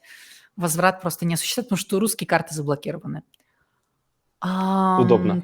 Да, очень. Вот, и мои коллеги, типа, здесь, в Лиссабоне, и мне предложили релокацию в Лиссабон, соответственно. Я здесь никогда раньше не была, я про Португалию ничего не знала. Для меня это было очень спонтанное решение. Я просто собрала вот тот самый рюкзак и чемодан, просто, типа, села, поехала. Притом у меня был очень сильный страх пересечения границы. У меня было много знакомых, которые как бы не один раз пытались пересечь, у них не получалось. Их задерживали, по разным причинам, самолеты разворачивались, то есть прям вот это как... Не как, конечно, в пункте назначения, но это всегда типа какая-то головоломка. Типа такая, что не пройти. Я в итоге придумала план, короче. На поезде пересекаю границу с Республикой Беларусь, потому что там границы нету, ты просто можешь проехать.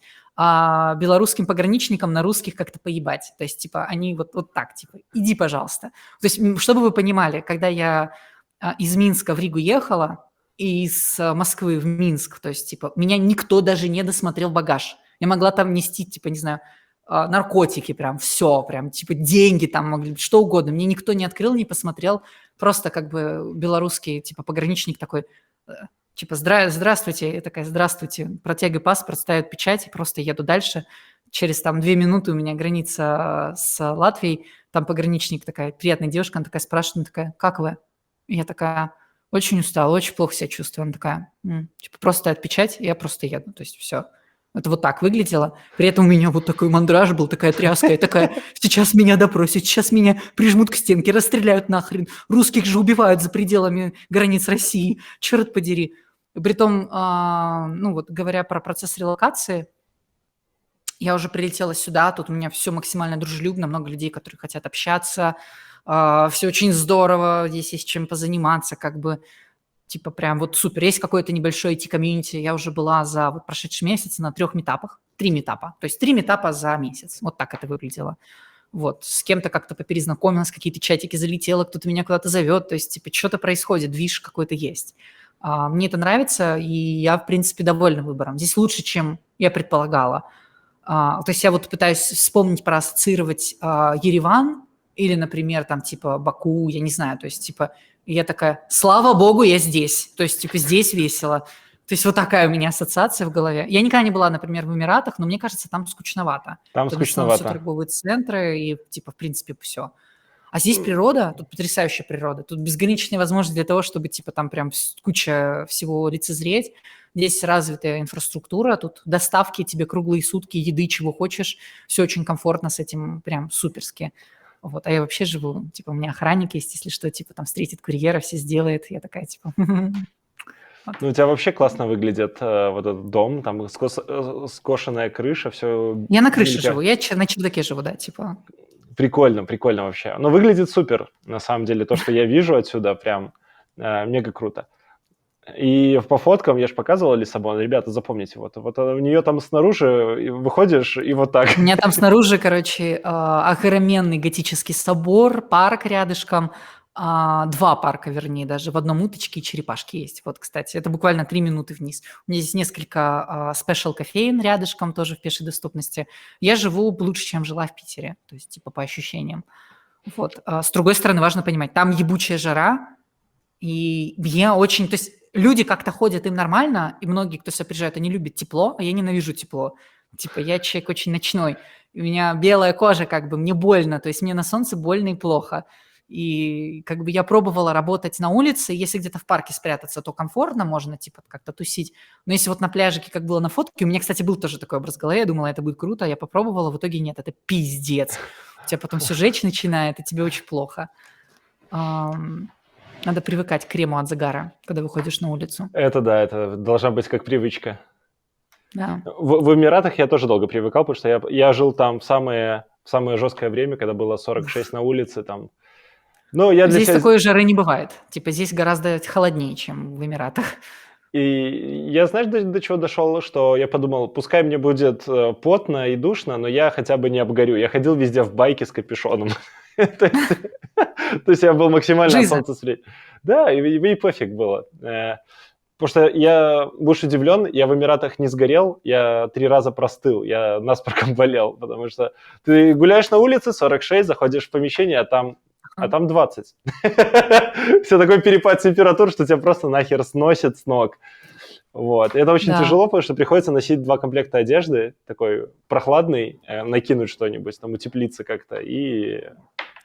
Здесь это не актуально в Лиссабоне, то есть, типа, ты в майке на улице, ты в майке дома, ты можешь так быть зимой и летом, тут, в принципе, плюс-минус одинаковая погода все время. Все, я тебе завидую, пошли дальше.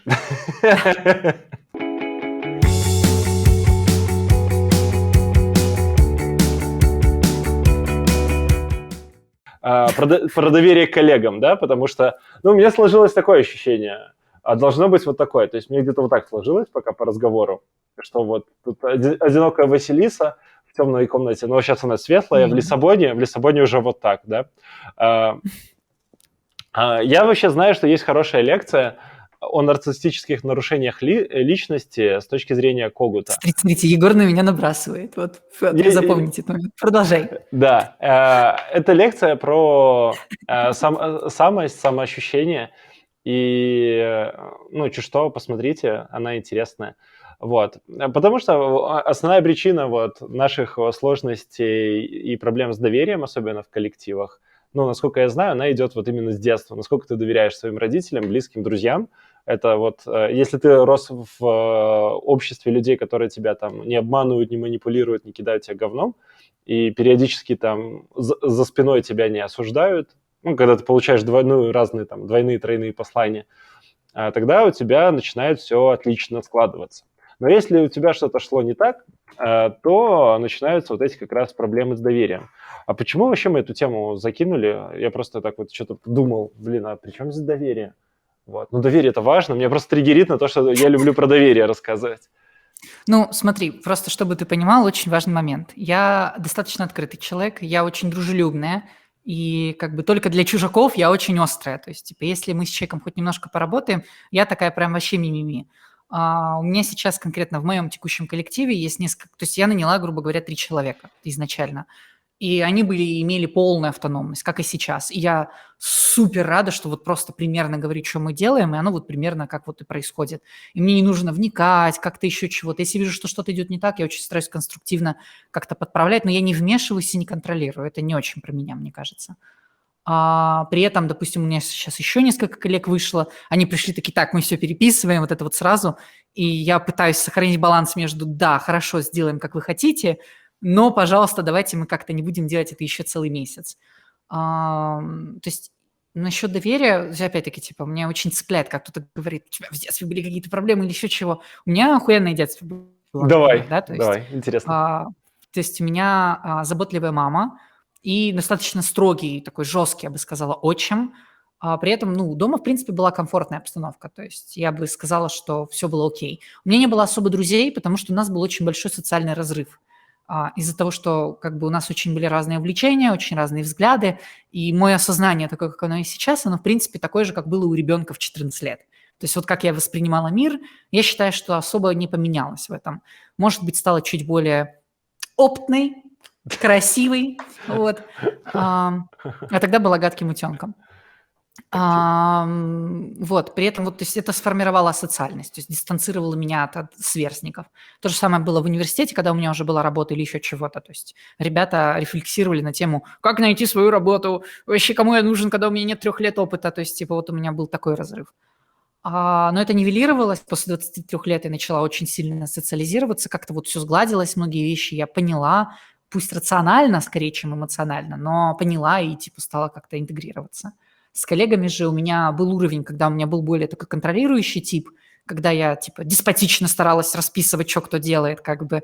Потом со временем, во-первых, у меня появились менторы, которые меня стали очень-очень сильно фиксить, то есть типа в плане там давать советы, какие книги почитать, какие методики попробовать, что делать, что не делать. Вплоть довелось до того, что каждый раз, когда сталкиваюсь с каким-то конфликтом, я его теперь документирую, я типа его анализирую, вместе с какими-нибудь коллегами мы это еще обсуждаем. То есть я прям стараюсь сейчас очень сильно работать, в том числе над собой, последние вот 1,5 года точно. Если говорить опять-таки про доверие, ключом для меня в доверии является желание человека что-то поменять. То есть когда я вижу активного человека, мне очень хочется вот типа посмотреть, что будет. Я моментально типа такая убираю фильтры, моментально стараюсь вот как бы как можно больше делегировать, дать этому человеку. Если человек очень сильно растерянный, очень сильно теряется, начинается какой-то расфокус, у него вот это вот ощущение, что типа делаю ли я что-то важное или нет, у меня включается режим, когда я более контролирующая. Стараюсь сузить скоп, пока не увижу, что человеку комфортно. При этом вот я сейчас стараюсь практиковать servant leadership, типа методологии. То есть я стараюсь больше, грубо говоря, вводить самоуправление, так, чтобы какие-то ритуалы, процессы и прочее, они происходили от людей, потому что, грубо говоря, им это нужно, нежели чем я, потому что вижу проблему. То есть, грубо говоря, это то, какая я сейчас, то, как я это вижу. В целом, если говорить про мое доверие кому-то, я уже сказала. То есть, на самом деле, я очень легко открываюсь людям, я супер открытая на самом деле, но нужно чуть-чуть времени, там буквально пару дней хотя бы, пару встреч. Вот. Что до других людей в окружении, я часто встречаю таких немножко замкнутых разработчиков, которые не хотят взаимодействовать, не хотят как-то интегрироваться во что-то, не хотят брать на себя ответственность или еще чего-то. То есть с такими я обычно работаю в формате типа вот прям дать то, что он хочет, постепенно гладить, гладить, поощрять, пока человек не раскроется. То есть типа были очень-очень-очень ужасные случаи, когда человек прям материл других, ненавидел других, и даже получалось таким как-то подружиться и подружить его с остальными.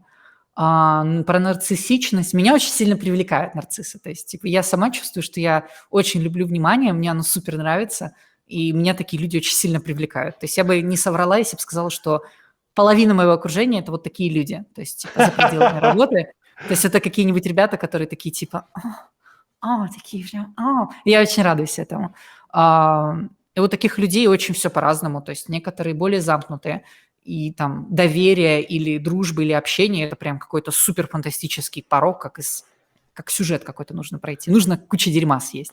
А Слушай, а некоторые наказывала наоборот. ли ты людей или увольняла? Ну, потому что Фу, ты конечно, увольняла много раз. Наказывала Ну, я по имею в попке. виду, ну, по попке.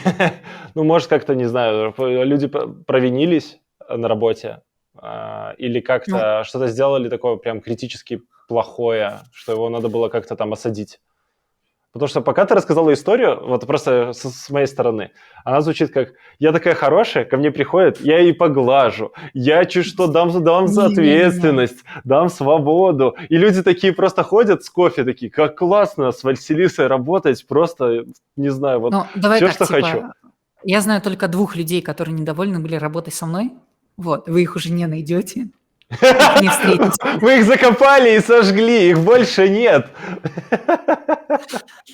Ну, то есть мне приходилось увольнять людей, мне приходилось работать с людьми демотивированными. Были ли у меня негативные кейсы в этом? Да, конечно, была там типа и сильная конкуренция, когда человек пытался прям меня выдавить, постоянно на каждое мое действие осаждал, постоянно каждое действие осуждал и старался, грубо говоря, так, чтобы происходило, как он хочет.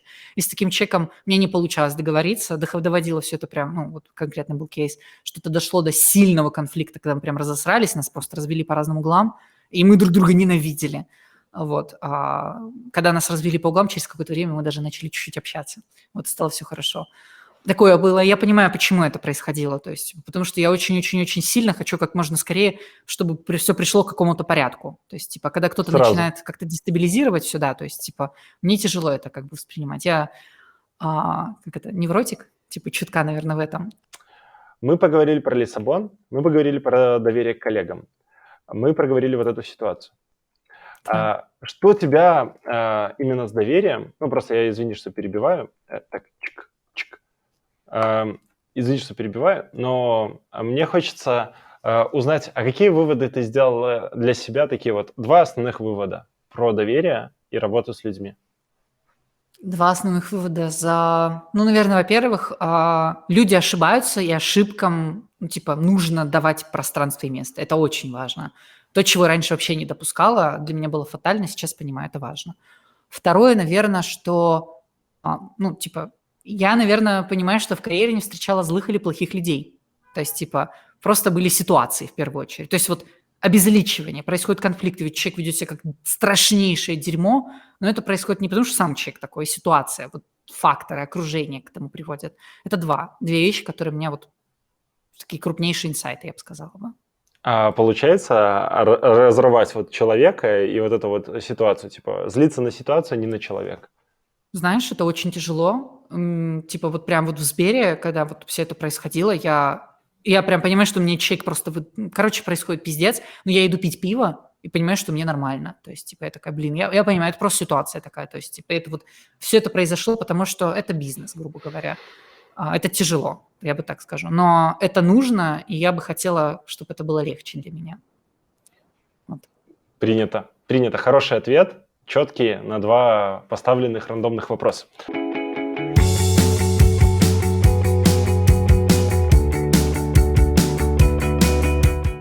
Ты говорила, что занималась стартапами, и сейчас у вас тоже стартап, насколько я понимаю.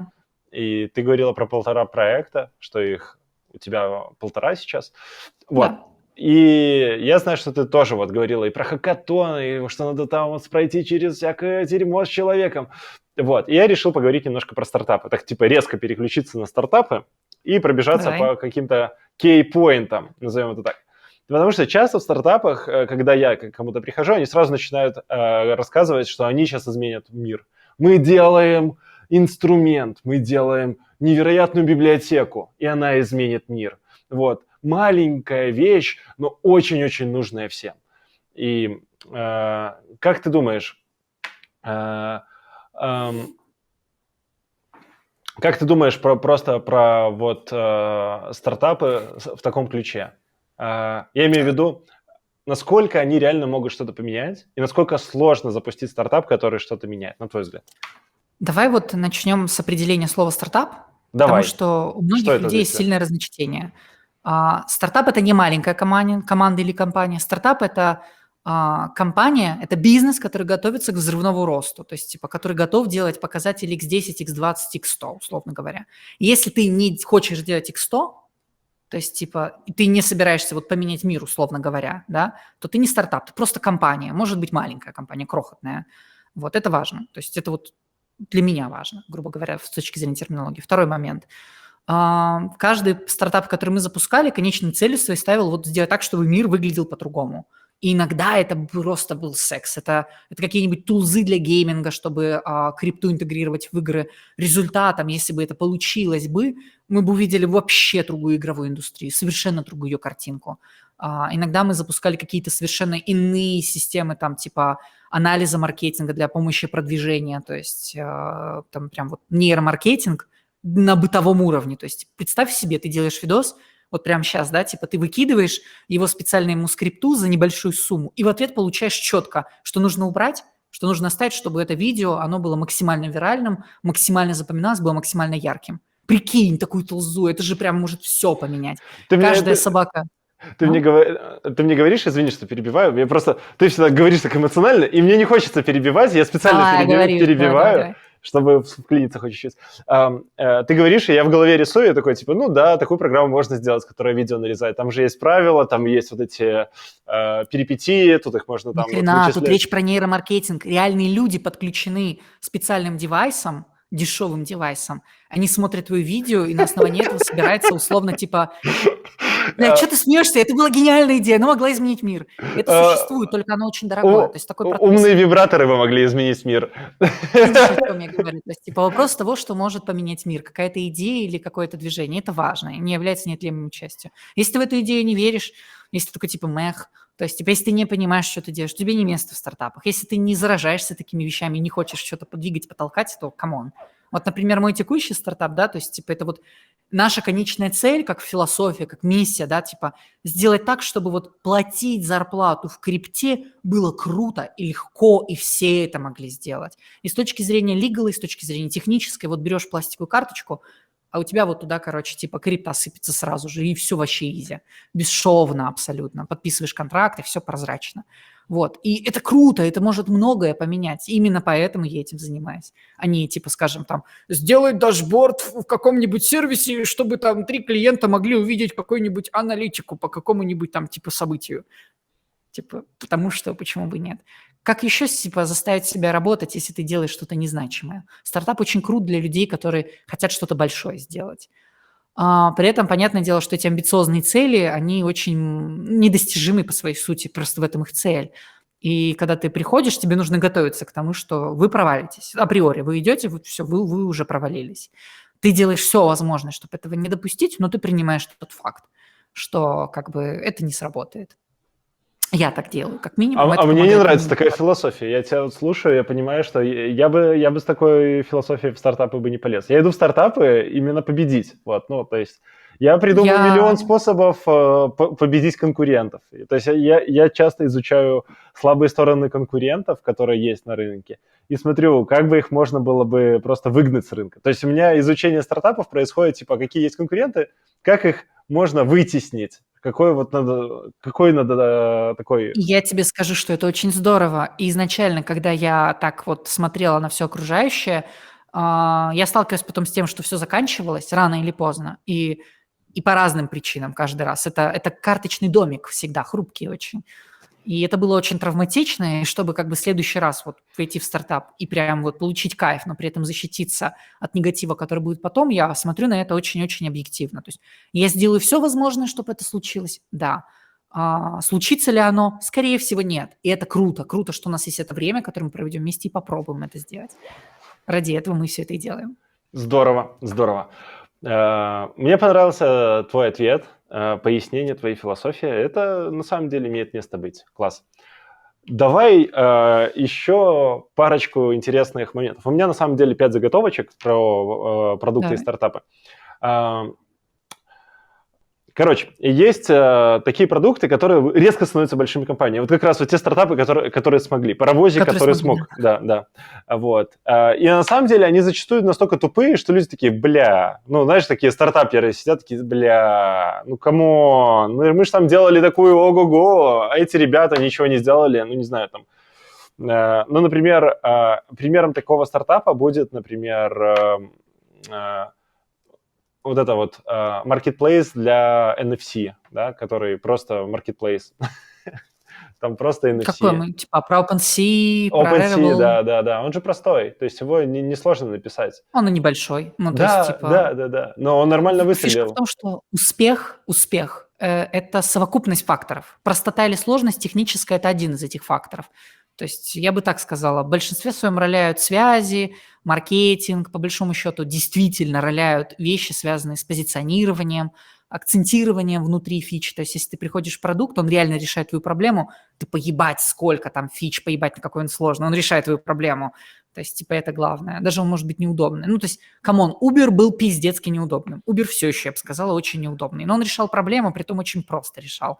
Через смс-ки. Ну, то есть люди не вспомнят, но он раньше ездил через смс-ки. То есть приходила смс-ка, и тебе говорили, подойди на такую-то улицу, на такой-то перекресток. Просто текстом, да? То есть там карты не было.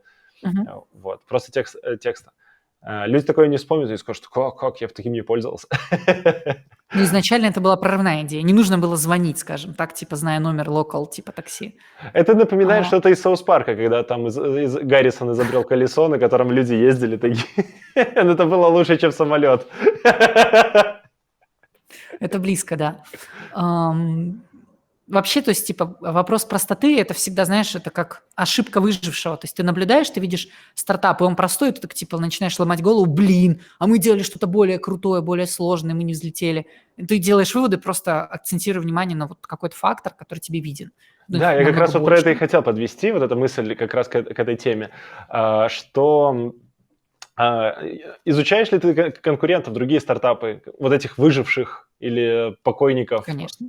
Да, изучаешь? Постоянно, непрерывно. Я ищу разные ниши, которые, ну, типа, в которых я собираюсь работать. Притом речь даже не про мой конкретный сейчас стартап, а в целом. То есть я стараюсь смотреть какие-то новые проекты, кликать, смотреть, что происходит, пытаюсь понять, что к чему, даже если он мертвый или он успешный. То есть, типа, просто чтобы лучше осознать это. Как бы, ты знаешь, история скорее больше про UX и про насмотренность, чтобы ощущение этого опыта иметь. Конечно же, да. Ну, и когда я конкретно в стартапе, я постоянно пытаюсь найти конкурентов, постоянно пытаюсь ими пользоваться. Часто я, кстати, еще и инвестирую в конкурентов. То есть, типа, это, кстати, вот тоже Рафлан, там, типа, делаем условно инструменты для игр, да, то есть я, типа, что-то делаю, разрабатываю, параллельно с этим у нас есть конкурент, и я покупаю токены конкурента. То есть свои токены, типа, как бы я имею, потому что я сотрудник, а токен конкурента, типа, вот тоже покупаю. А потом проходит какое-то время, и неважно, кто из нас выиграет, я все равно останусь в каком-то плюсе. Прикольно. Типа диверсификация.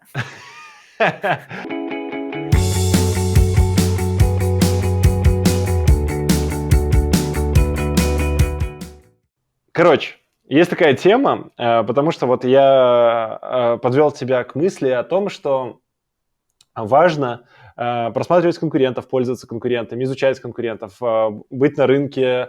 Я хотел добавить, сейчас быстро, я хотел добавить то, что кстати, программы, когда VR стал популярным более-менее, вот, VR-щики зарабатывали деньги, только продавая свои программы другим VR-щикам. Вот, они вместе там типа разрабатывали и деньги по кругу ходили.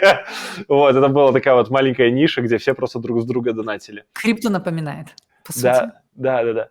И вот как раз сразу вылазит тема, мол, вот есть простые продукты, которые выстрелили, есть какие-то стартапы, есть ниши, про которые ты говорила. Вот, как придумать хорошую идею для стартапа? Ну, и сразу люди такие, бля, у меня нет хорошей идеи для стартапа, и все такие сидят. Я вот что скажу. Я пробовала запускать какую-то небольшую свою компанию, такая галерка, которая делала задачки на аутсорс. Я увидела, что такое вообще, то есть, типа, управлять компанией, вести все, поела дерьма, я не делаю этого. Я присоединяюсь к тем, у кого есть классные идеи. Поэтому на момент генерации идей чаще всего выглядит это примерно так. С чем ты сталкиваешься? Мы задаемся вопросом, накидываем какие-то темы. Я один из людей, кто типа это делает. а потом просто выбираем больше пересечений, больше интерес, потом постепенно думаем о том, где больше денег. И так постепенно уменьшаем нишу. И там стараемся порешать какие-то проблемы. То есть я геймер, поэтому большая часть стартапов, где я что делала, это геймерские стартапы. Я анимешница, и нет, к сожалению, как бы я не делала аниме-стартапов. Нет, стоп, хинта-игры мы сейчас делаем. Да, кстати, вот. Да. Вот, Где-то надо короче, как бы... попасть куда-то прицелом. То есть все Ладно. просто, как бы, твои интересы, круг единомышленников создает некое пространство ниш. Ты сокращаешь, а внутри ты смотришь, типа, что можно делать, чтобы зарабатывать. Вот. Что можно сделать, чтобы что-то поменять. Великие идеи приходят просто из твоего восприятия мира, то есть, как мне кажется, твоего собственного. Не чего-то чужого, а вот то, как ты видишь. Блин, смотри, я немножко, мы сейчас поговорили про стартапы, про продукты, Да. как я со стороны разработки, инвестора это все выглядит. А давай посмотрим со стороны потребителя, да, то есть как потребитель видит. Потому что на самом деле, я сейчас немножко поговорю, тут как бы, у меня заготовочек много. Вот, смотри, потребитель зачастую нас как наш продукт может встретить. Он может встретить наш продукт на бигбордах, в ноутбуке, в телефоне, от друзей, кто-то там позвонил по телефону и рассказал что-то. Но по большому счету есть три типа реальности, где мы можем как-то встретить нашего клиента сегодня каким-то более-менее дешевым способом. Например, вот слева у нас World of Mouse. Это ребята, через которых мы можем поговорить. Я знаю, многие рекрутеры пользуются Тиндером, находят там персонал, который приходит. Ну, то есть это нормальная тема. То есть это рабочий кейс. И я знаю много кейсов, как можно через Тиндер продавать. То есть, например, главное, берешь инструмент, в котором все сидят, и через него там выстраиваешь свои крутые штуки. Если кто-то захочет поработать с Егором, просто регистрируйтесь в Тиндере. Вы уже поняли. Да. Также популярный Инстаграм. Я просто недавно общался с поваром, и мне повар рассказывал, как классно выстраивать маркетинговую кампанию в Инстаграме. Я такой, типа, бля, нихуя себе. Дожились. Раньше надо было убеждать людей, что в интернете есть что-то полезное. Ну и опять же, Product Hunt, если люди слышали про него, Clubhouse умер. Вот.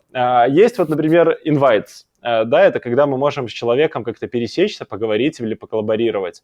И тут тоже хватает инструментов, включая PayPal, Cash. А ты знаешь, как PayPal развивался? Они деньги давали, они $10 давали за регистрацию человеку. Серьезно? Да. Офигеть, я не знала про это. Да, они платили всем своим первым пользователям, у них было порядка $10 миллионов, которые они раздавали. Вот. И люди регали, как ты понимаешь, по 100 аккаунтов, чтобы заработать $1000, например. И PayPal просто списывал эти деньги, потому что какие-то пользователи оставались, им надо было совершить как минимум 1 или 2 транзакции, чтобы эти деньги вывести с PayPal. Но они такие, типа, проходили какой-то кейс, и некоторые оставались. И PayPal знал, что они там все равно через месяц-два с этих пользователей, которые останутся, заработают обратно эти деньги. И они поэтому вкидывали, раздавали. Это, короче, был максимально такой crazy план. Модель интересная, да. На тоненького. И я знаю очень много кейсов про другие компании, но тут как бы формат не позволяет рассказать про все. Вот. Но опять же есть экспериментальные, например, TikTok, Spotify, YouTube интересно. YouTube тоже он на самом деле экспериментальный, потому что монетизацию YouTube добавил 1.5-2 назад, и она работает, мягко говоря, никак. Да? То есть технически я, например, не могу на YouTube заработать, если только не напишу в какую-то компанию и скажу, заплатите мне деньги. Вот, вариантов ноль. Окей. Инстаграм, смотрите, просто люди делают фотки с лутом, его постят, и это отлично работает. Если вдруг вы не знали, но олдскул реклама работает на самом деле неплохо. То есть было тестирование на BBC, то есть это Великобритания. Ребята закупали рекламу в интернете, на ту же самую сумму закупали рекламу в прайм-тайм на телеке. Ну, просто взяли там $10 миллионов и вложили в оба источника. И неожиданно прайм-тайм на телеке работал в 1000 раз лучше. Ну, там не в 1000, но в раз 10-20 лучше. Почему? Потому что на самом деле Инстаграм, мягко говоря, там очень много подписоты, которая фейковая. Вот. Во всех соцсетях многие накручены, блогеры накручены, все накручены. И там... мягко говоря, как силиконовые бабы, вот, да, вот, они все там раздутые, такие, вроде бы красивые. Извини. Я силиконовая баба. Я же сказала изначально об этом. Все, ладно, окей. Я раздутая. Все, продолжай. Не, ну ты выглядишь супер, на самом деле. Вот. Ну, я посмотрел твои нюцы, мне в целом все понравилось. Так что... Все, похвалил, ладно, окей. Да, но я просто... У меня картинка другая в голове была. Вот. И поэтому, на самом деле, иногда, смотря какой мы продукт делаем, можно рассмотреть вариант, например, скупить полку. Я недавно заходил в магазин и увидел, что даже в Беларуси, в которой Coca-Cola, Pepsi там, и Макдональдс ничего не запрещали, вот, на полке появились прям продукция в той же самой раскладке, которые заняли по полмагазина, какой-то фейковой там колы, фейковой российской там спрайт, фанта, и прям вот реально выкладками, как у колы.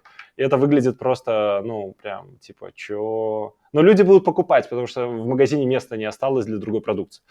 Вот. Доставка, например, бигборды на самом деле работают неплохо, смотря где их повесить. Вот. И вот такие вот штуки, когда ты кидаешь такой бросовый заголовок, что типа все остальные сосут. Вот ты такой пум на весь автобус, и все.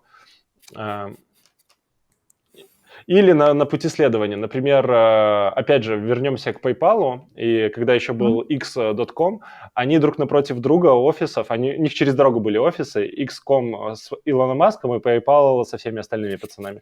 Вот. Они через дорогу купили бигборды друг напротив друга и говорили, эти долбоебы, а те говорили, нет, наши сотрудники крутые, а вы лохи. Вот. И дошло до того, что они этими бигбордами полгорода поскупали, и напротив дома директора написали, что он лох. Вот, он просто выходит в окно, смотрит, а там написано «ты лох». Вот. И после этого у них практически закончились деньги. То есть они так вкладывались в эту войну бигбордами. Вообще это Ты очень... сейчас рассказываешь не историю из какого-то сериала, верно? Не, это реальная история. То есть целая книжка на эту тему, она называется «Мир без брендов» Наоми Кляйн. То есть журналистка написала вот эти войны маркетинговые. Прям реально читается просто вот за день. Просто великолепная книга, рекомендую всем. И эти штуки до сих пор работают. Там даже был случай такой, что одна компания купила всю рекламу в городе. Прикиньте, все рекламные слоты. Вот. Они покрасили город в розовый. То есть у них розовый бренд, все было розовым. Люди эту компанию просто сожгли, и офис просто. Никогда не покупайте много рекламы, покупайте достаточно. Вот. Вас ненавидят. Да. Короче, даже вот эти чеки со скидкой, они очень сильно работают, потому что я недавно общался с людьми, которые открывают KFC и Бургер Кинги в Минске. Да.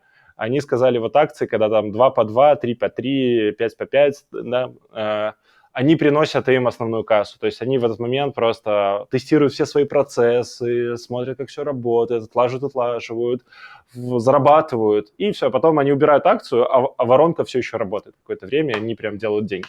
То есть акции со скидками работают отлично. Вот. Это я тебе немножко про мир глазами людей рассказал. Такой мини-доклад. Есть ли у тебя какая-то история, которую можно добавить в нашу беседу? Про маркетинг? Да. Ну, я ютубила и закупала очень много рекламы на ютубе. То есть прям она была очень хорошей. Мне очень нравилось, как меня потом на улицах узнавали. То есть я вложилась там, ну, скажем, 200 тысяч рублей, и меня просто по питерским улицам стали узнавать. Ну, просто иду, ну, это она, вот, крутая, ставь автограф. Прикольно. Прикольно. Офигенное ощущение, типа, очень прикольное. Я в Гданьске видел, что на остановках были расклеены ютуберы, то есть типа, значок ютуба, и чувак такой, типа, подписывайтесь, ставьте лайки, вот это все только на остановке. И мне казалось, это кринжово, типа, чё это такое? Но сейчас вроде бы уже и норм, опять. Да. Ну, в целом, наверное, про маркетинг больше мне ничего особо рассказать.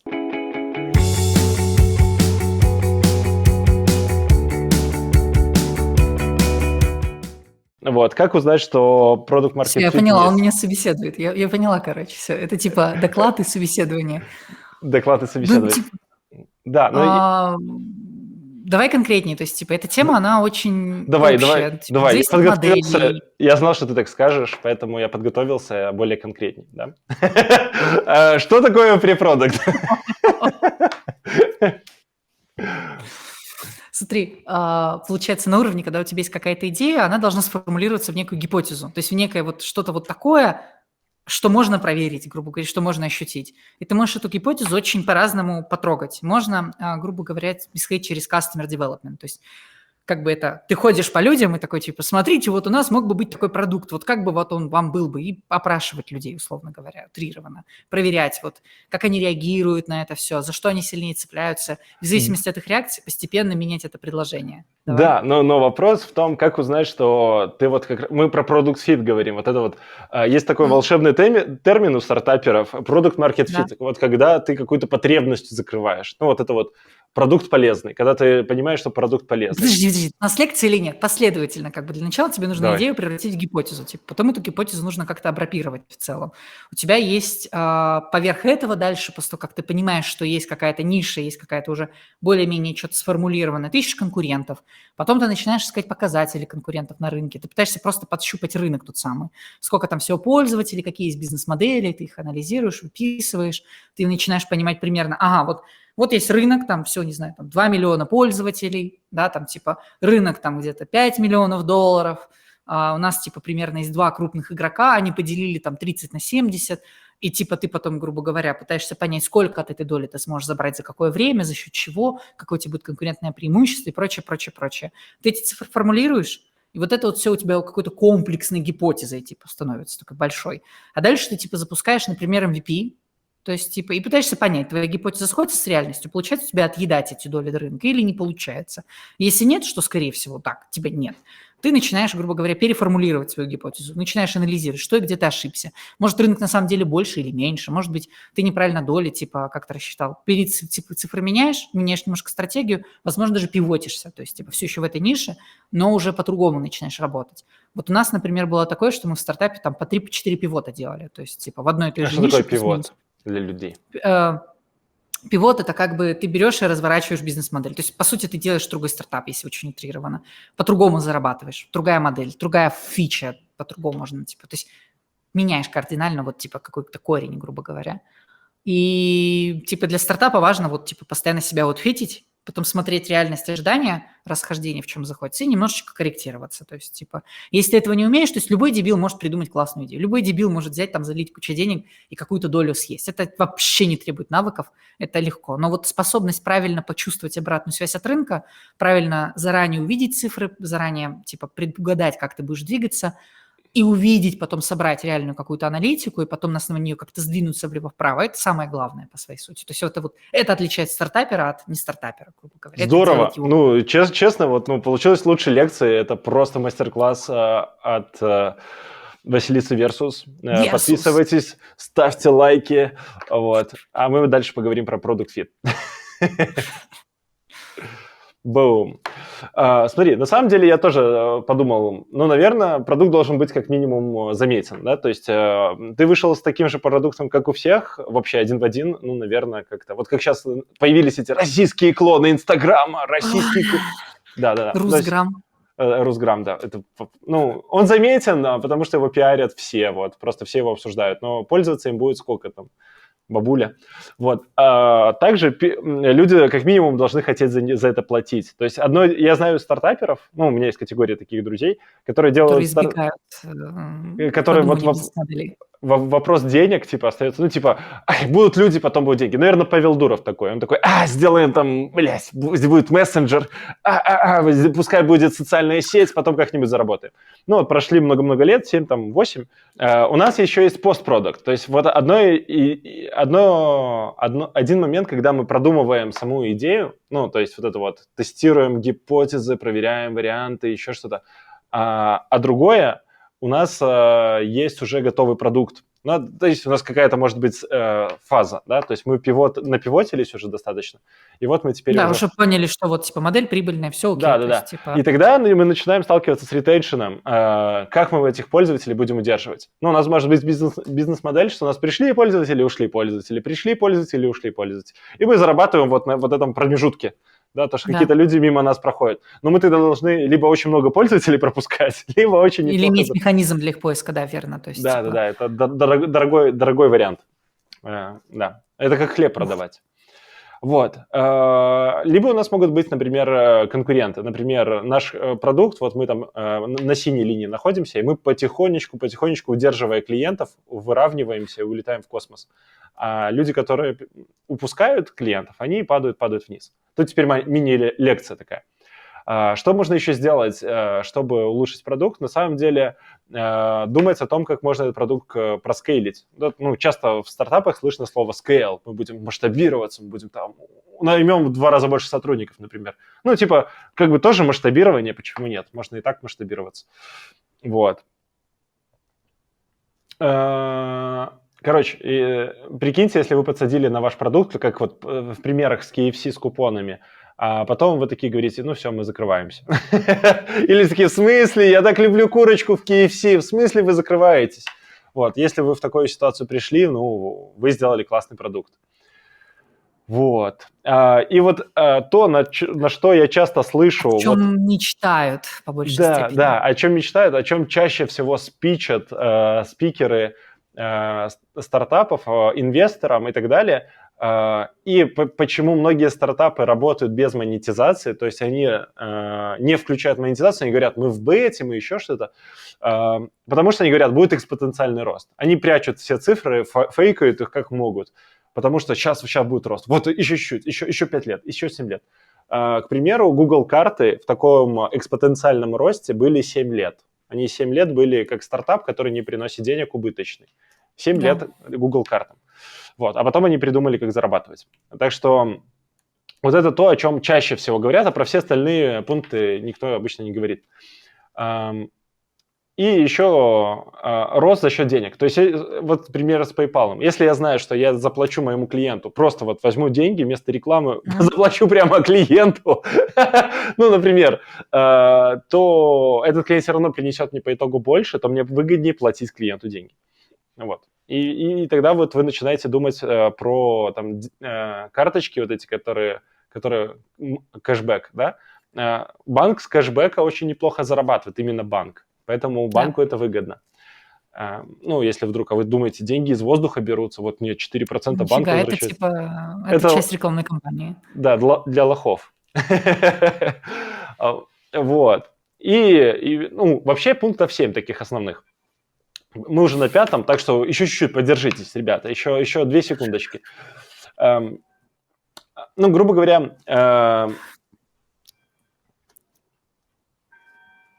ого, у тебя там колокол. Так у меня храм рядом, я же говорила, крутой готический.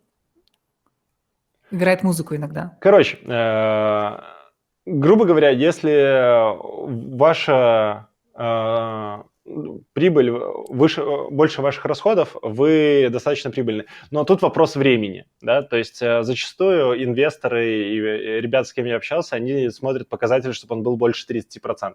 То есть если у вас прибыльность 3%, ну тогда надо объем денег, да, то есть у вас должно тогда там, не знаю, мы на объемах зарабатываем, ну как банки. Пускай там маленькие комиссии, но мы должны ворочать там $100 миллионов в день, не в год, не в 100 лет, а в день. Тогда 3% это прям, это дохера. Если мы говорим про год целый, тогда люди считают 30% в год доходность, и тогда это прибыльное дело, в которое стоит вкладывать свое время и силы. Если доходность меньше 30% в год, люди обычно говорят, ну, я лучше ничего делать не буду. Вот, ну, по крайней мере, я так знаю. Ну и, грубо говоря, если ваши клиенты готовы воевать за вас, ну, например, как у тебя была история про Сбербанк и движуху в Твиттере, видимо, тебя поддерживало 2000 людей, поэтому они на тебя подписались. Вот. Поэтому, если они готовы воевать за вас, за ваш продукт, за вашу идею, то, ну, значит, вы, опять же, на правильном пути, просто продолжайте делать то, что вы делаете. Вот. И есть еще ряд продуктов, которыми люди чинят сами продукт, придумывают способы им пользоваться, даже несмотря на то, что вы им мешаете. Ну, например, Pokemon Go не работали очень. Да, но люди находили способ все равно ими как-то пользоваться, там, подключали батареи, там, тюнили свои телефоны, чтобы там выдерживал батарею, хотя там приложение было дико не оптимизированное и вообще все не работало там большую часть времени. Хайпа. Вот. А теперь вопрос тебе, Василиса, смотри. IT через 2 года. Это такой финализирующий вопрос. То есть мы проговорили... Погоди, типа, у нас была лекция на тему того, типа, с чем нужно работать начинающему стартаперу.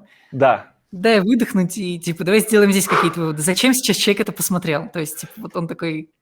Он, во-первых, на тебя Чему-то научился. смотрел, Да. любовался твоим фоном, твоей квартирой, твоим большим микрофоном. Ну, то есть, и вот этой Ну штучкой, вот которая как на ты фоне. думаешь, вот эта информация, которая гуглится, то есть типа, которая вот, то есть она ценная, как ты думаешь?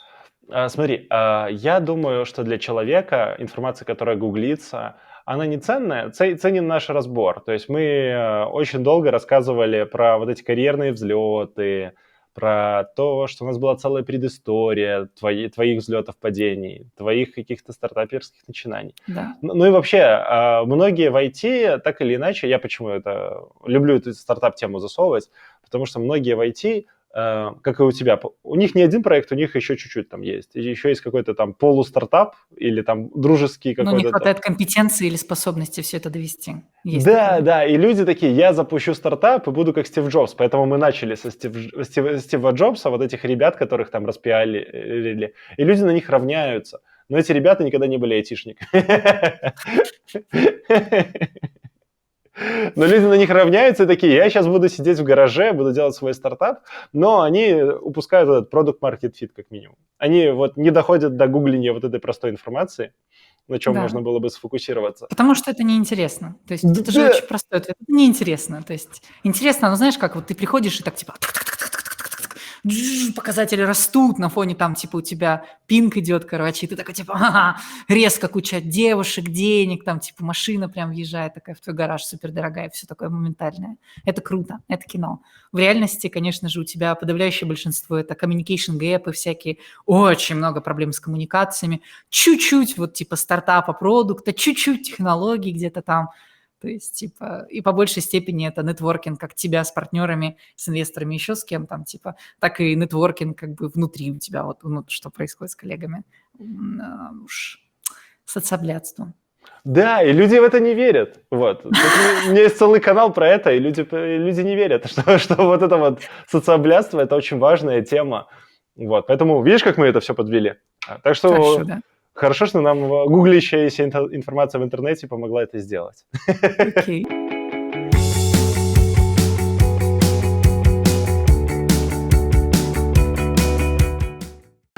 Давай, Пойти IT через через 2 2 года. года. Да, как бы ты его видела? Смотри, ты рассказывала про ниши, которые смотришь. Да. Вот. Ты видишь сама через призму своих стартапов, куда что движется и как все развивается. Твой взгляд. Давай вот начнем вот с чего. То есть, типа, текущая ситуация с войной и текущая ситуация вот в целом с рынком, тем того, что там, типа, как бы происходит вокруг. Я считаю, что через 2 года, то есть, типа, Украина может стать таким, типа, центральным таким IT-хабом в Европе. Просто огромный потенциал, огромное количество денег, огромное количество талантливых людей. Это вот, ну, типа, если это не станет вот хабом, ядром и центром притяжения, то я вообще не представляю. Типа, ребят, мы точно не туда свернули. Это произойдет, то есть просто потому что. Это важно понимать. Важно понимать также, что к русским разработчикам сейчас уже начинают постепенно относиться так же, как к иранским разработчикам. То есть, типа, для многих это уже является красным флагом просто начать разговор. То есть, типа, если раньше были какие-то предрассудки на тему, у меня недостаточно хороший английский, у меня есть русский акцент, то сейчас, как бы, мне кажется, все-таки нужно понимать, что, черт, теперь это не предрассудки. Вот. Это очень грустная сторона всего этого. Во-вторых, мир сейчас достигает какой-то такой фазы или стадии стагнации. В 16-17 году блокчейн в целом развивался так взрывным образом, и казалось, что вот сейчас мы решим там децентрализованные доменные имена, децентрализованные файловые системы, децентрализованные government-системы, еще чего-то. Потом провернем революцию, и мир будет захвачен к 2023 году. Примерно. Айтишниками. Да, да, ну и экономистами, то есть важно, блокчейн – это на стыке всего этого, так вот. Но так не происходит, все замедляется, и вот тот бум, который должен бы быть с NFT там в 17-18 году, который тогда и случился плюс-минус, он сейчас как-то вот рефлексирует, вздыхает, возникает. Оно как-то такое более тягучее становится, медленное. Мне кажется, что вот то IT, которое оно сейчас, это то же самое IT через 2 года плюс-минус. Те же самые, мы также будем говорить о React, примерно так же будем говорить про Angular, про вздыхающий Swetal и Vue где-то там на фоне, при этом будем говорить еще о каких-то новых фреймворках, или эти поменяются. Может быть, React умрет, то есть типа всем похуй на самом деле. Ну, технически, с точки зрения большинства каких-то вещей, особо ничего не поменяется, если не появятся геймчейнджеры. Мы не можем этого предсказать, и это может произойти буквально сейчас, пока мы записываем. Возможно, в мире уже произведена революция, там открыли, не знаю, Зеленский летающие сидит такой и машины. просто пилит свой фреймворк там на фоне.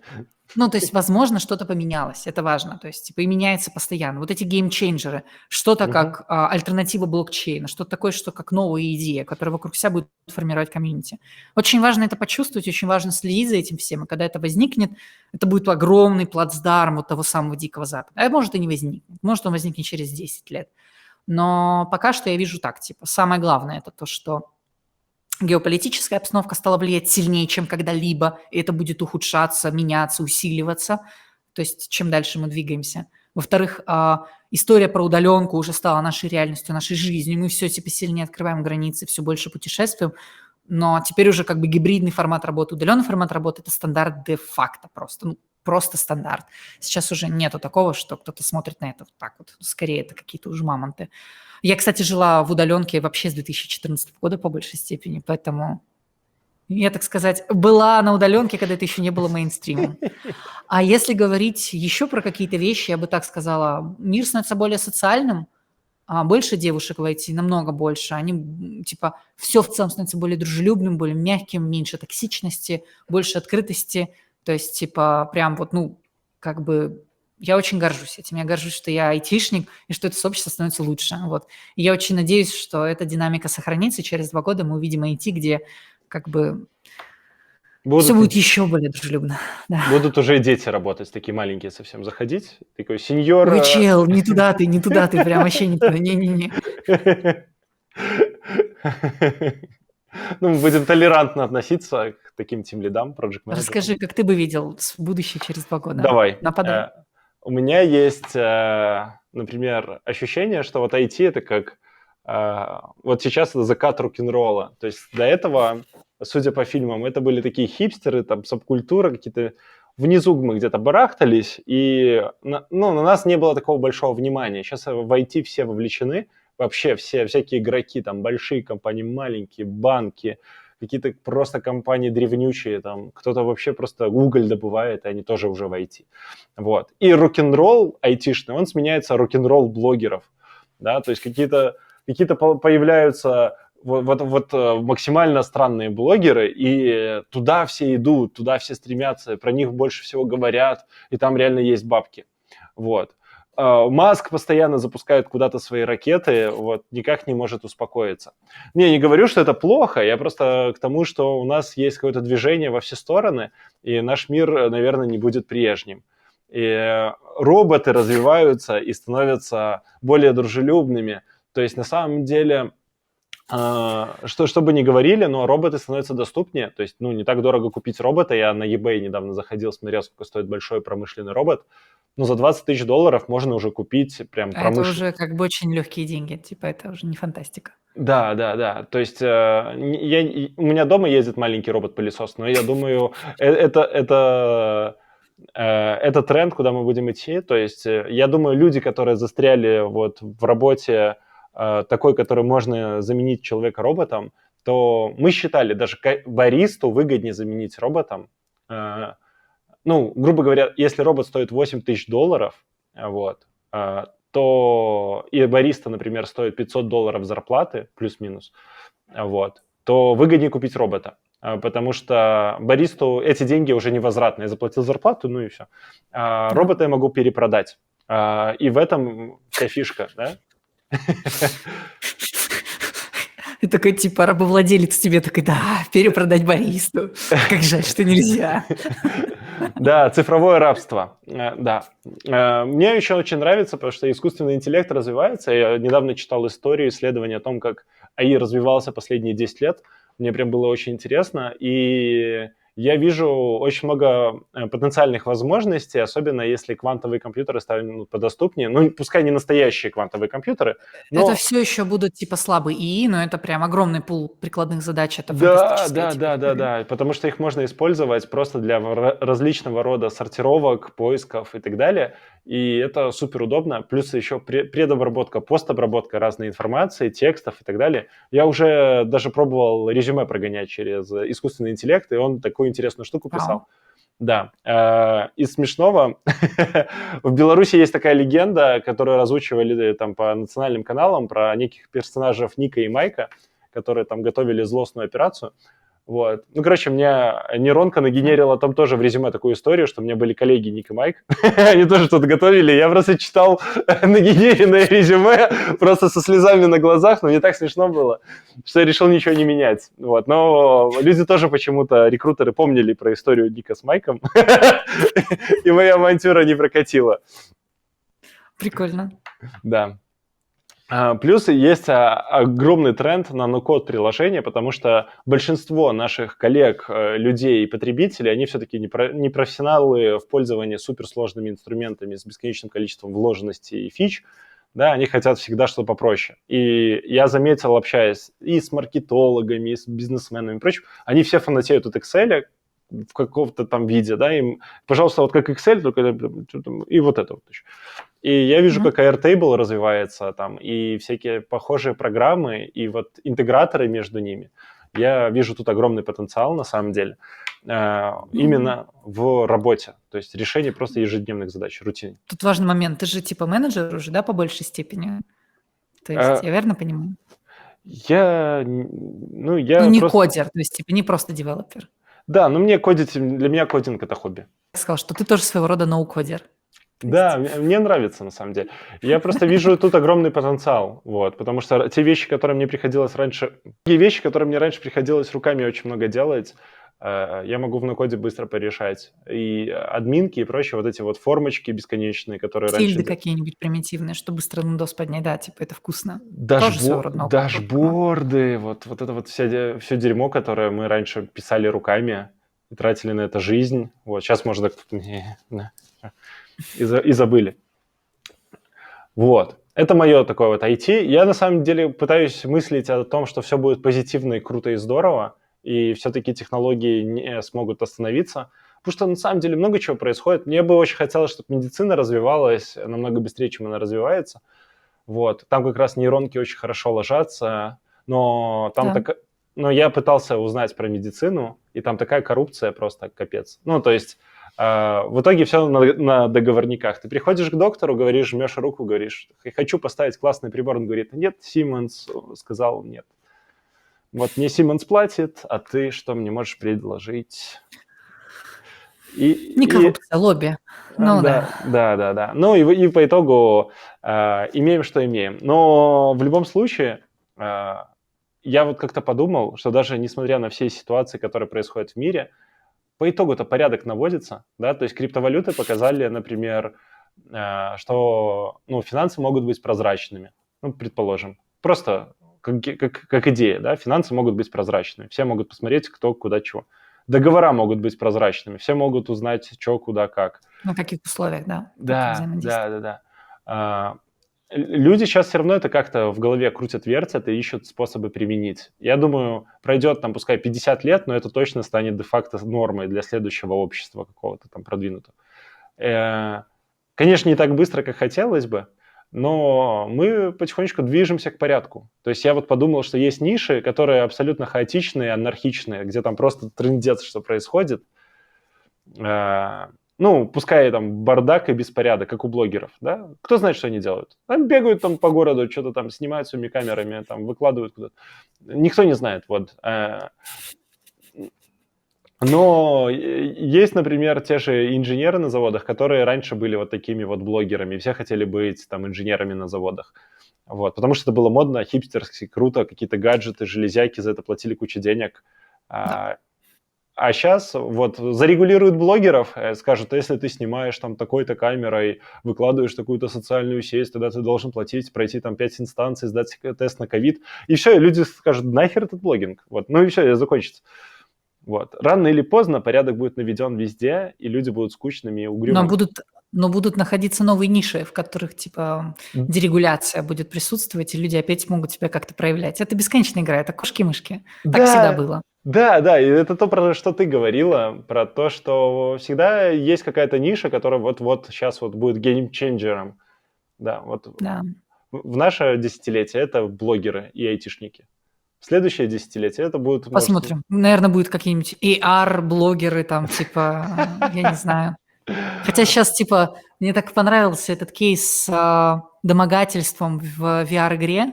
Не слышал про эту тему? Как-то новость была, короче, что, типа, девушка зашла в какую-то VR-игру, и парни стали, типа, прям вот, ну, окружать ее и постоянно, типа, соприкасаться с ней. И она чувствовала себя очень плохо из-за этого.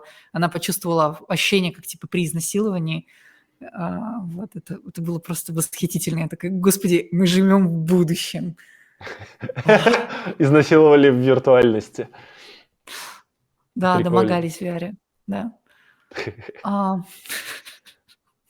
Ну что, на этой веселой домогательной ноте мы будем завершать нашу беседу. Спасибо Э, большое. Да, ставьте лайки, посмотрите, там внизу много подписок на Василису, все ее контакты, социальные сети. Пишите вопросы в комментариях, что вам понравилось, что не понравилось. Пишите ваше мнение, а что будет с IT через 2 года. Вот.